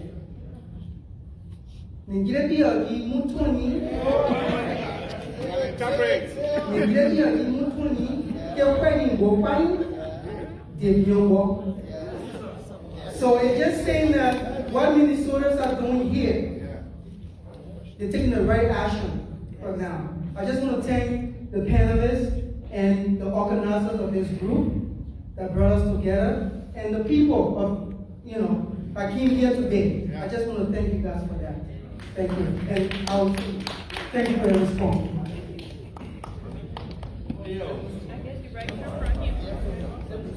Anybody else?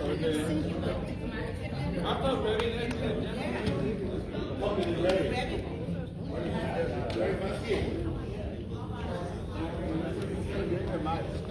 Yes. Thank you so much for recognizing. First of all, I still stand by my statement when I spoke there. I'm very impressed that on such a short notice that we received such a high-powered delegation. So it's their credit, it's our credit. So thank you so much for making it happen. And it makes us feel good that we are doing something good over here. On the issue of the amount that 20, that compared to the 40,000, but with it, you know, I was in the other the first meeting before 2 weeks ago, about 2 weeks ago. I'm glad this is how we, because they had, if everybody was to come, we had that chaos here.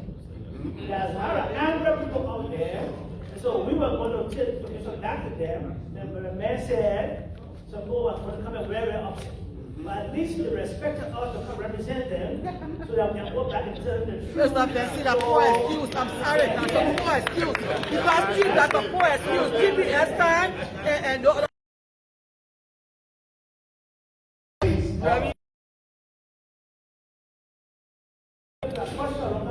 He said that because when a person applies for passport and the question what issues they have to have an interview for people in Liberia.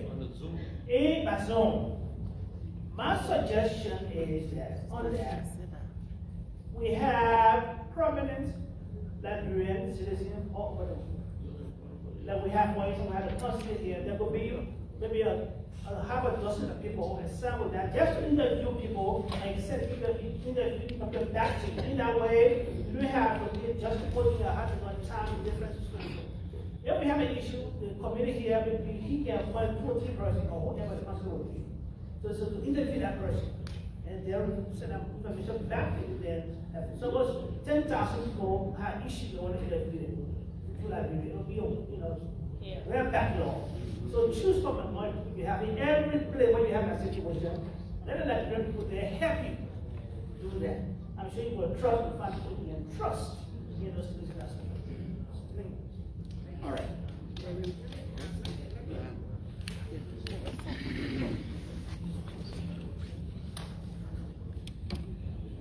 Hello. Thank you. It was a good conversation. I appreciate it. You talk about expertise in learning. Okay. The U.S. government's policy on honorary consuls. They only accept legal permanent residents. Qualified Liberian to run a consulate. In the firm, is there a Ghanaian firm? There's no Ghanaian firm here I'm talking about. He's referring to VFS. VFS Global is not a Ghanaian firm. It's an internationally recognized firm that does visas and passport solutions for countries around the world. And I'll give an example of myself. I needed a British visa, I needed a Belgian visa. To get a Belgian visa, I have to travel to Cote d'Ivoire. I go to Cote d'Ivoire, I'm not going to the Belgian embassy. I go to this company. This company takes all my documents, they capture do my picture and do my biometrics, and tell me they will get back to me. When you communicate with the government, the Belgian government, and the Belgian government has an issue, you communicate with our company. Please tell this applicant he or she needs to bring this, that, the other. You never communicate with those people directly. That's something that's cost saving for a lot of governments. Even when Mr. George, sometimes he has problems with application or people come there, sometimes he calls the office, sometimes he calls Washington, D.C. When we're talking about problems, they got some people who the computer system will pick them up. If everything is correct, the computer system will process them. But it will pick them up because some people changing names, some people are in the system already. So when you put your fingerprint in the system, it will process it, but when it reaches the Monrovia, it will send it into what you call superior intervention visa. You have to look at why that thing was. Some people may be changing date of birth. So that's the kind of small questions that we're talking about that we call people to find out and get more information on. Those are the kind of things where the computer points out that this person, this fingerprint is in the system as John Brown, but this same fingerprint now is saying it's Peter Paul. So those are the kind of things that I'm talking about that we try to clarify. So some people have changed their name, they have not put in the documents to say that their names are changed or something like that. So we'll be asking, please give us the document, put it in the system and clear. Those are just for clarity. Yes, and on the dual citizenship thing, as a Liberian under ECOWAS, when you get that Liberian passport, you can travel to any of the 16 ECOWAS countries. Even if I have a... If you have a foreign passport and you're not an ECOWAS citizen, you're not considered an ECOWAS citizen. You can't come to me with a European passport and say I'm an ECOWAS citizen. No, that's wrong. So if you get a Liberian passport under the law now, because you're entitled to it, you can take that passport and travel to Liberia without a visa. You can go to Liberia, you can take that passport and you go to Ghana, or go to Senegal, or go to anywhere in West Africa with that passport. That's what we call a free movement under the ECOWAS convention. So you don't need that. Yeah, but my question to this... Okay, that's fine, but that's fine. so it will be Rebecca, Pastor Cole. No.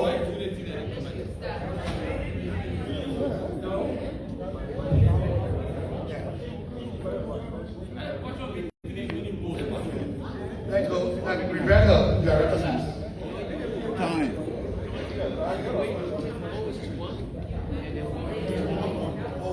Hello.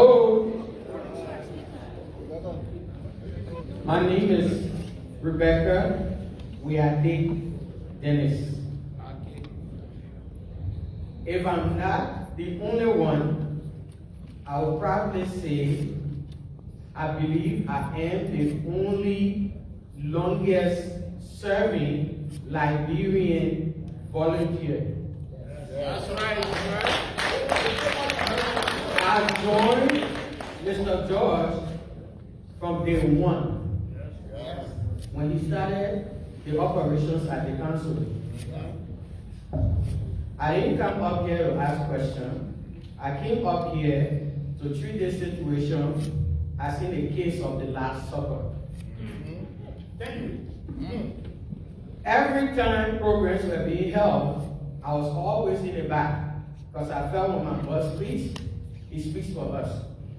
But as it is right now, I'm speaking as a concerned Liberian, and I'm speaking in my capacity as a Marylander or Liberian. Yes. Express gratitude. Second of all, to Mr. George. Yes. For giving me the opportunity to serve my people. I also thank the Liberian government.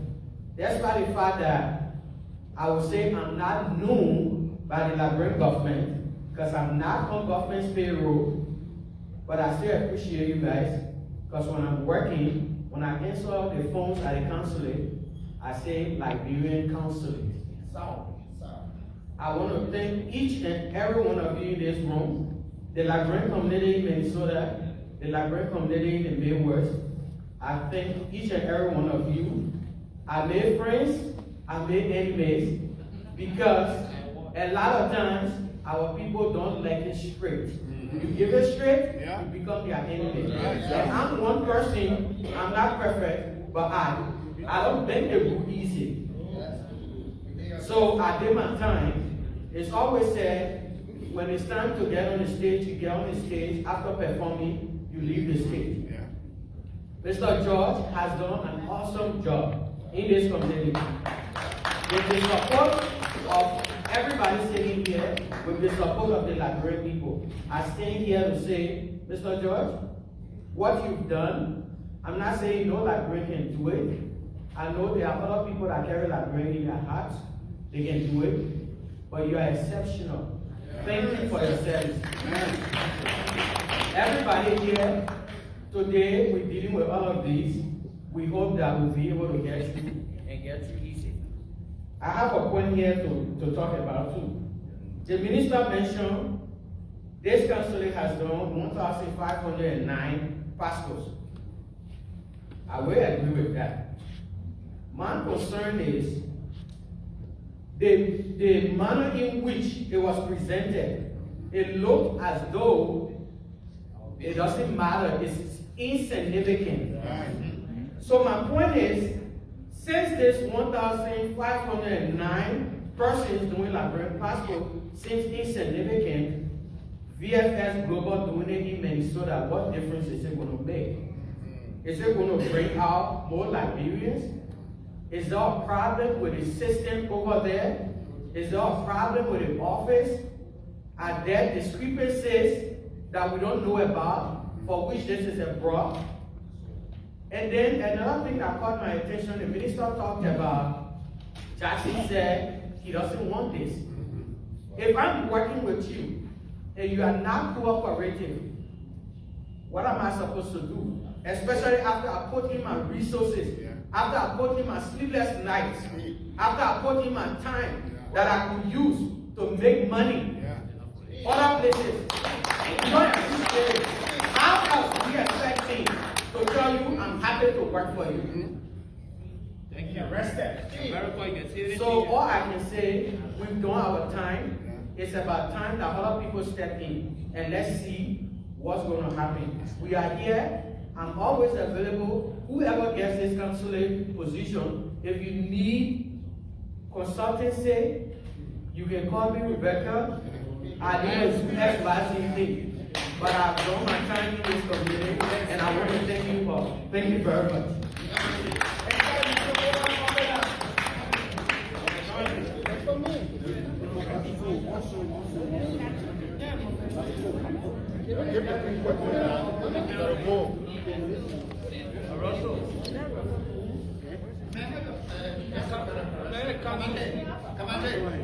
Kamache, can you please do this with equity, please? Okay, go ahead. If you guys want to start the meeting, we'll start the meeting right here. And my hands have been up before all these people. I want to talk and I have to speak.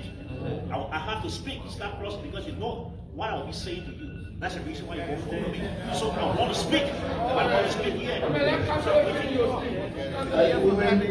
to speak. No, I've been very patient for my hands been up. So you gotta make me speak. All right. Thank you So very much. let's get it straightened out. We put down the ground rule. If you can't afford the ground rule, we will not tolerate any form of disruption. The ground rule is We raised have against. the My need hands have been to raised. comply with them. My hands have been This is, raised. I'm a Liberian justice. we will ask you all. Now, I gotta speak. Man, Consulate speak, when they get to the middle speak. That's police, we're having a peaceful protest, do not threaten any Liberian with police. Just tell him he will speak. Just calm him down. That's his right. Just calm him down. Thank you. All right, thank you. Thanks to you all for being here this evening. My name is Winfred Russell. I'm also a resident here in the city of Brooklyn Park and former city council member representing the West District on the Brooklyn Park City Council. And for context, the West District hosts the largest number of Liberians, the largest concentration of Liberians. Now, the operative word there is concentration. So the largest concentration of Liberians outside of Liberia reside in the West District, which includes where we are today. I represented this district on the City Council of Brooklyn Park the last 4 years. So in my capacity as a City Council member, I had the honor of working very closely with Council General Jackson George. And during the TDD process, going through all of that, when the bill passed, under the Trump administration, we worked very closely with the Council General Office, his team, and the Organization of Liberians in Minnesota, because for us as a city,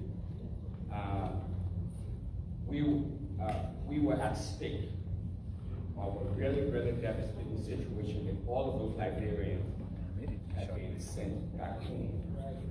So many times we went to the embassy with Jackson, paying his own way and facilitating a lot of those conversations and travel to make it happen. So the consulate has been a very, very important part of the Liberian diaspora community here in the Midwest, and others have spoken to it. When I received the news that our Consul General the team was taking off the flight in Monrovia, Roberts Field, the team is struggling. And the fact that the Liberian government, our representative here from here, went to Liberia, bringing back passports for Liberians here, and not only the Midwest. I know many people, including some relatives of mine who come from Texas, from Maryland, friends from Philadelphia, from all over the U.S. to come to Minnesota to process their passport. People who live less than 30 minutes from the embassy in D.C. came to Minnesota to process their passport. It's not because they were in love with the snow or they love the Midwest so much. They came here because the process is smooth and efficient. Thank you. And that's important. Okay. So when the government or whoever operative arrested the Consul General, and there's no investigation done, it's troubling. And I think that you all need to address that. You may have personally said sorry to him, but it is troubling to us as a community. Because for me, having worked in government as a legislator is the height of incompetence. To have someone of his stature taking off the airplane when he has to doing his official function, and there is no explanation, no investigation to find out why that happened. That's wrong, and that first needs to be addressed before we even move forward, because it may happen to the next person. That's right. So I hope you all can please find the time to address that. Because this community is Jackson today, but it'll be someone else tomorrow. So we know that there's been a lot of investigation in Liberia that have not gone anywhere. This is Minnesota, this is open park, this is the U.S. It has to be investigated, and we have to know what happened. And then lastly, I know you gave us the numbers on the number of passports that have been processed at the consulate here, the Consul General office here in Brooklyn Park. Can you please give us the tally on the number of visas that have also been processed? Thank you. Where did Kemati go? I'm not ready. Thank you very much. Thank you very much. Thank you very much.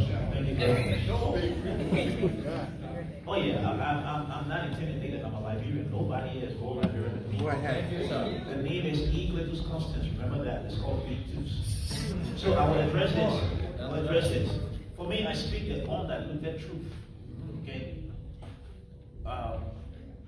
Grandma spoke about, let me relax and take my time before I say something that I don't want to say.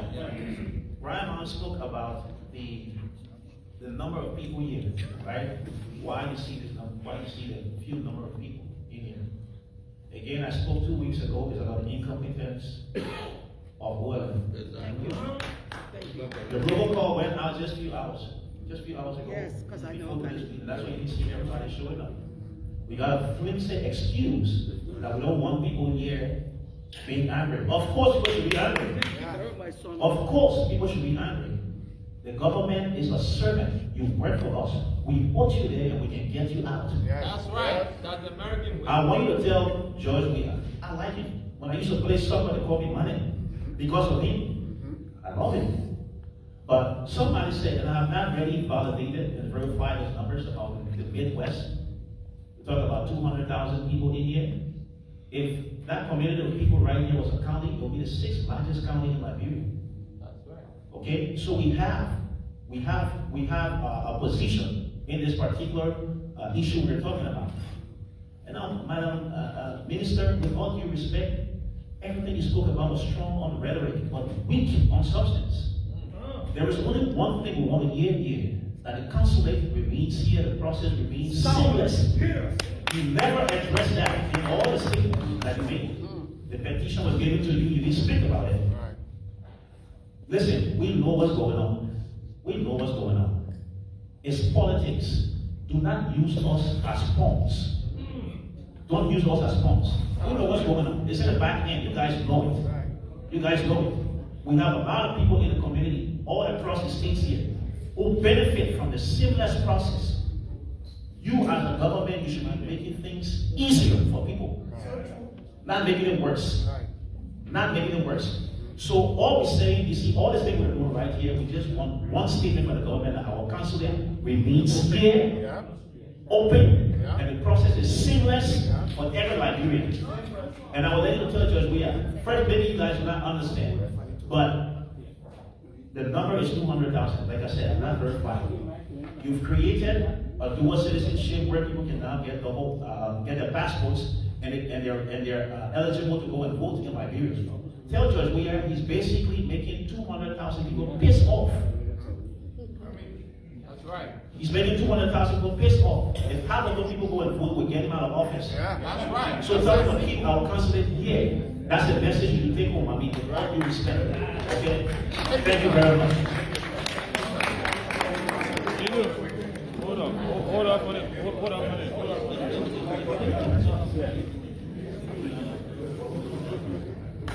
Okay, so just for clarity, the moderator for this question and answer is the ED.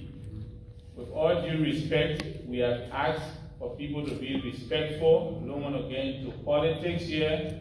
The question is about the consulate and how to keep it open. I think it has been very clear that the consulate will remain open and work seamlessly, and nothing will be disrupted. The minister said that. And so I don't want to go into a back and forth, and we have to again allow the ED to recognize you to speak. We are in America. If you are not recognized, I'm sorry. Not all meetings will go to everybody speak. That's the fact.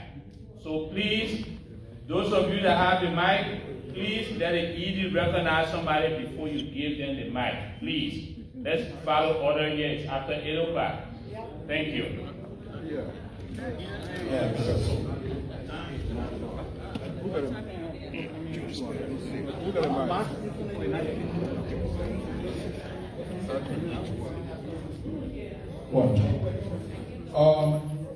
Madam Minister, I am Alfonso Zienso for the Liberia Public Radio. We carry on extensive conversation to all of these things that we are talking. And thank you very much. Liberians are noted of creating crises that they can't manage. That's the problem we have in the society. They don't read, they don't research.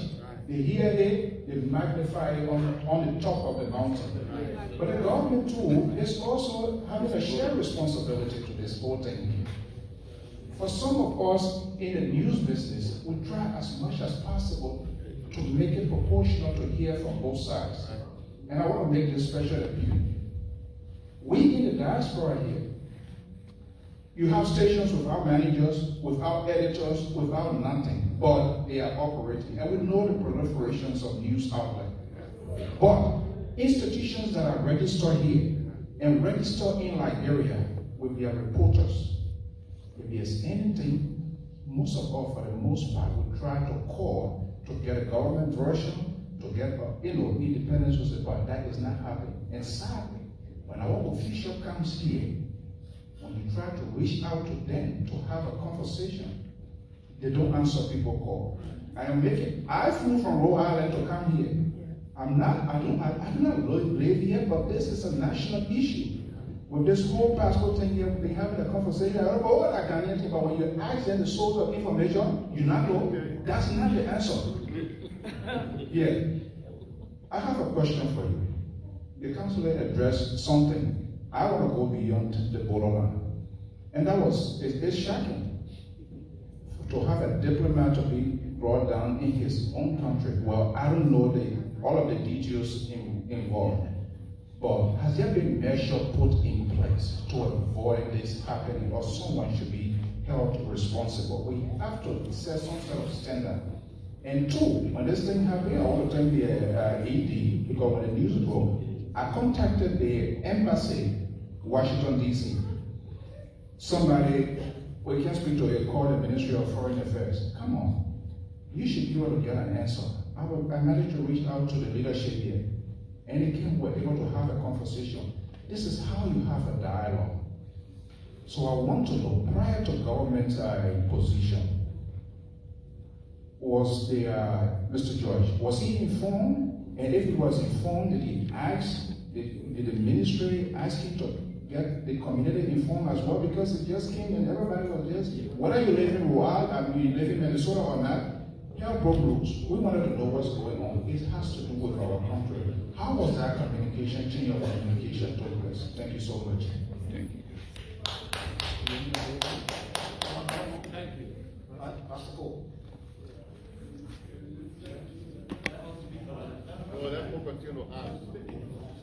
Oh, speak on it quick. Let it go talk. Go ahead, Pastor Cole. All right, thank you very much. I'm Pastor Steve Cole from the Christ Triumphant Outreach Ministries, and I want to be thankful to the Almighty God for allowing me to be here tonight.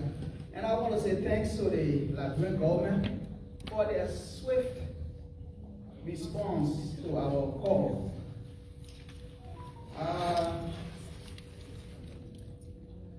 I want to say that if the decision concerning this consulate was taken based on Mr. George or Judge's frustration, and did not investigate, and you did not respond the way expected, then there was an injustice done to him. Yes, sir. And I want to repeat, I'm not saying that I'm not a politician, I'm a pastor, but this is injustice. Right. He was hurt, and he expressed his frustration. Instead of addressing it, the whole community is affected. So I want to appeal to you to please look into that. Secondly, if your decision is taken because of the less or the minute, the insignificant passport number or that you express, then you should also look at the issue of the COVID time, nobody traveling, all the issues that are surrounding it, and also consider your decision if your decision is based on those two reasons.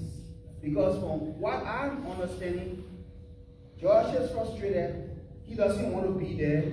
Okay, we are finding another solution. But we are saying here, that is not the issue here. The way I see it, George was frustrated, he wants to be there. He got another whole turn to be there 1 whole year. So we don't have to close it for 3 months and look for no solution. All we need to say, Judge, we are sorry, we didn't move on time, we didn't do the right thing, we sorry, and let's move on. Because like somebody said, it will be another Liberia, and we'll do the same thing. Yeah. So, this gentleman, the ambassador, was going this way and that way. Go ahead. Thank you very much. I want to say thank you to the delegation. I am the child project, and I am the chairman of CDC. I came here to observe. This is not about policy. I was a Liberian before I became a policy. And Jackson George, we are test. As soon as he took that position, our party, the CDC, have been giving him the full support to the extent of appreciating and certificating him. And the problem we are discussing here today is not about Jackson George being arrested or being at the airport. I think they have ended this issue already. Please, let me respect the Honorable Minister said the consular office will be here for 3 months. I think where we want to stand as a body behind the petition by the Liberians here, because I have about 50 people who travel with me in March from Monrovia. They have the same issue of getting a passport. So the issue concerns all of us. I thought we should make an appeal to Washington, D.C. for us to go through the previous process if Mr. Jackson won't maintain his position, because his permit expire, I think, 2024. So I want us to focus on the main issue. You do not, some of us in this hall, we created a problem. We're all Liberians, and we know what's going on. Some of you have been calling Monrovia, and some of you here have even been talking behind the same consulate you think you love today. Those are facts. So the issue we are discussing here, it is not about Jackson George in Monrovia. It is not about people who lost their mayor job and now want to come to street politics. On that note, we stand with the organization. Please respect his view. Everybody.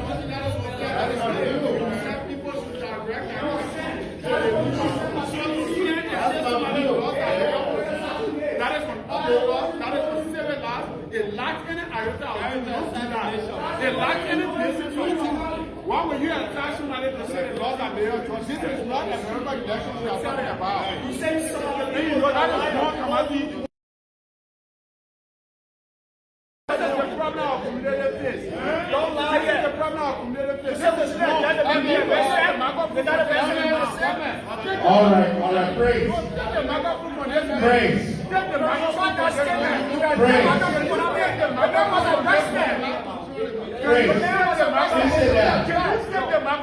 Praise. No, you take the microphone from this man. That is wrong. It's wrong, brother. It's wrong. Let's get up the charge for war. That is wrong to Honorable Russell. That is wrong. Listen to me. You are wrong to say that. What is that to Jackson? You are what to Jackson? Listen. You say when you don't inform a worker and say what you want to say, you are also from all. A report. So, Madam Minister, we live in this community, and we know this is a political process. We stand with the Liberian community on their petition. That's what you are wrong.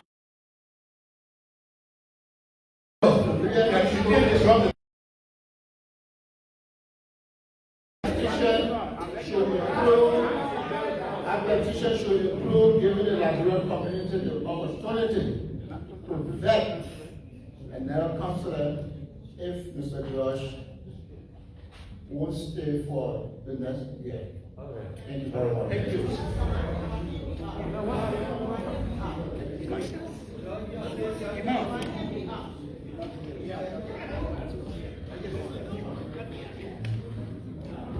We make it short.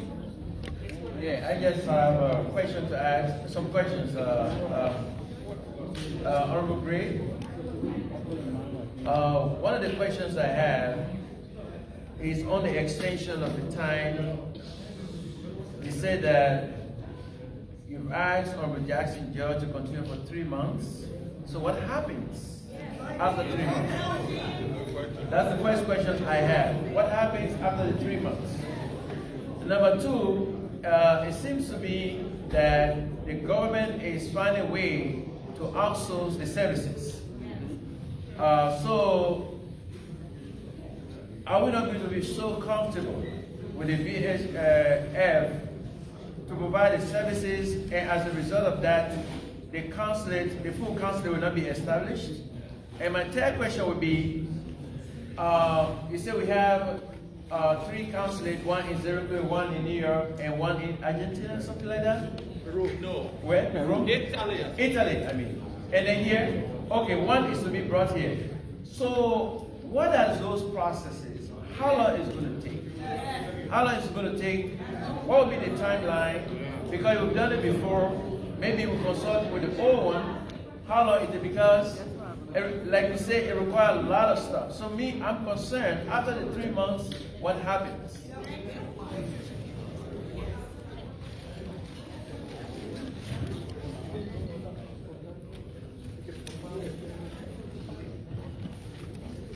Yeah, thank you for responding. Let me come in here. When I said 1,509, I didn't mean it in any kind of negative form. I was saying the basis for which we requested a pastor center to be here was because we were told of the need that there were many Liberians who were disadvantaged because they could not travel, they could not do what they wanted to do because they did not have a passport. So that was the basis for which we said, okay, we want to put a passport application center here to help us, to help Liberians who needed it. When we're anticipating the DDP application, it was reviewed, and there was a new legislation that passed that granted path to citizenship and legal permanent residency for Liberians. So it's a good thing, even for the legal permanent residents, the people needed their passports. So it was good that the consulate was established here. We were just doing out of the appeal of the community. We heard that community needed it. So we made arrangements for it to come here. So it was one, I just said that we make these appeals, and then when it's not showing the results that we kind of thought it would bring, the benefits we thought it would bring, then we. There was no offense trying to give statistics and numbers, and that maybe this time with the passage of the dual citizenship law, people can take advantage and want to do it, because it's one thing for a service to be here and nobody goes there, so then why is the service here? That's what I was thinking about. So maybe there has not been much publicity about it, so people not interested, and people not interested and do not know about it. So take into consideration that we go back now and try to ask, what is it? What is inhibiting people? Because even one time Mr. George called me and said, Councilor, you know, that some sick old people in Iowa. The center that you have, there's a mobile center. He said, can I take it? I said, I have no problem with taking them to somewhere where there are elderly or sick people who can even come, have access to counseling. He said, I said, okay. Because the hospital center can move around. It's a mobile center. So no offense to anybody who is not trying to spike whatever it is, but if we're making a decision and you say that we have 10 persons here or 50 persons here, you need to bring this thing right away.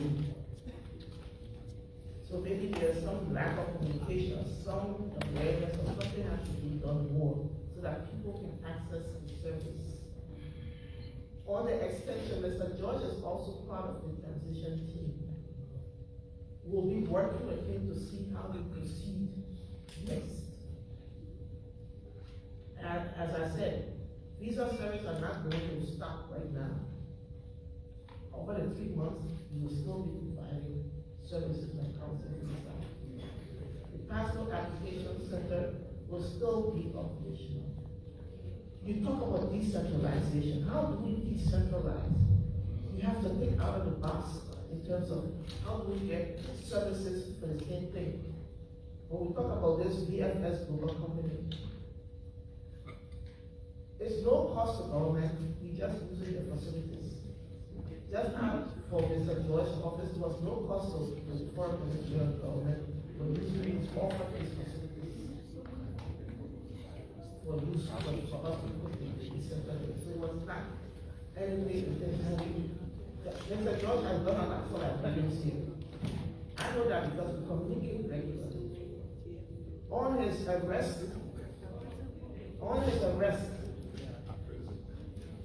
that was such an unfortunate incident. It was like at night, I received a call. I made calls to Justice Minister, in fact, the Justice Minister called me. I made calls to the National Security Agency to tell them who he was. By the time they had gone through whatever it is and ordered him back, the friend had already gone. I empathized with him, and it was like a shame and disgrace. I told him it's our officials. When he came back the next day, because they had seized the passport, the NSC man was in my office. I told him, one of the lawyers in my office, the passport officer, let's go to the police station and make sure that right now the Minister of Justice has told the police not to do anything like this. If the man is not come back, so he can go. So even getting out, we have to facilitate, make sure that he is COVID, that his COVID results that kind of COVID, he has COVID and all of that to get it done. Yes, we didn't put investigation, which we will put back. We will put back on it. We heard. So we'll do something like Mr. George.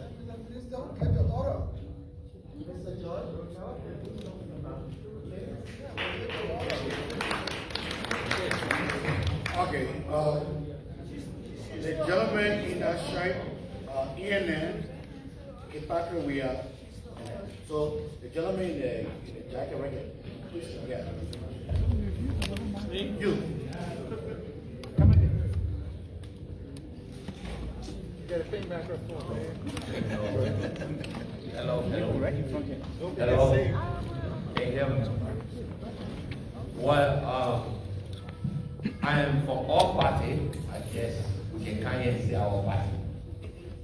But the reality is, I'm a preacher. I'm Reverend Yali. And I would like to thank my brother, George. George knows me in a different way. And also, I want to thank the representatives, Honorable from Liberia, for coming here on the plane safely by the grace of God. And I pray that God take them back safely. But I want to make a comment and I will ask a question. My first comment I want to make is, and I'm going to take it in prayer. Why every time it comes to Liberia, a simple thing just becomes so difficult? Because of the case. We are all like terrorists. All our countries around us, we older than them 3-4 times. Passport and business are almost the same. People put businesses where they see traffic. You put Consulate where there is more Liberian. Can you compare, I'm from New York, can you compare the traffic in New York to the people that live in Minnesota? From New York, I knew the second Liberia was Minnesota. Why do you put one in New York Where there is no traffic, what sense does that make? And I can't even make that same mistake. I know, right? I don't understand. Biblically and physically, it makes no sense. Economically, it has no interest because, economically, people live here, the passport not free. So if more people here getting passport, and less people in New York getting passport, if that benefit, we're talking about who benefiting more. They're not the people who in Minnesota paying them more money. So we look at it financially. I'm not going to go put business in a place where there's no traffic. Nobody already come to me. So I'm appealing to the government to think a little wise. Please, it's about time. Listen, my great-grandfather and my father and myself, or my mother, and those people had a government that was self-interest, not in the need of the people. Our generation will want our government to be in our interest. I know we're not in Liberia to be saying, Jose will not bring. Here, we speak the fact to government. So we want our government to be in our interest. I know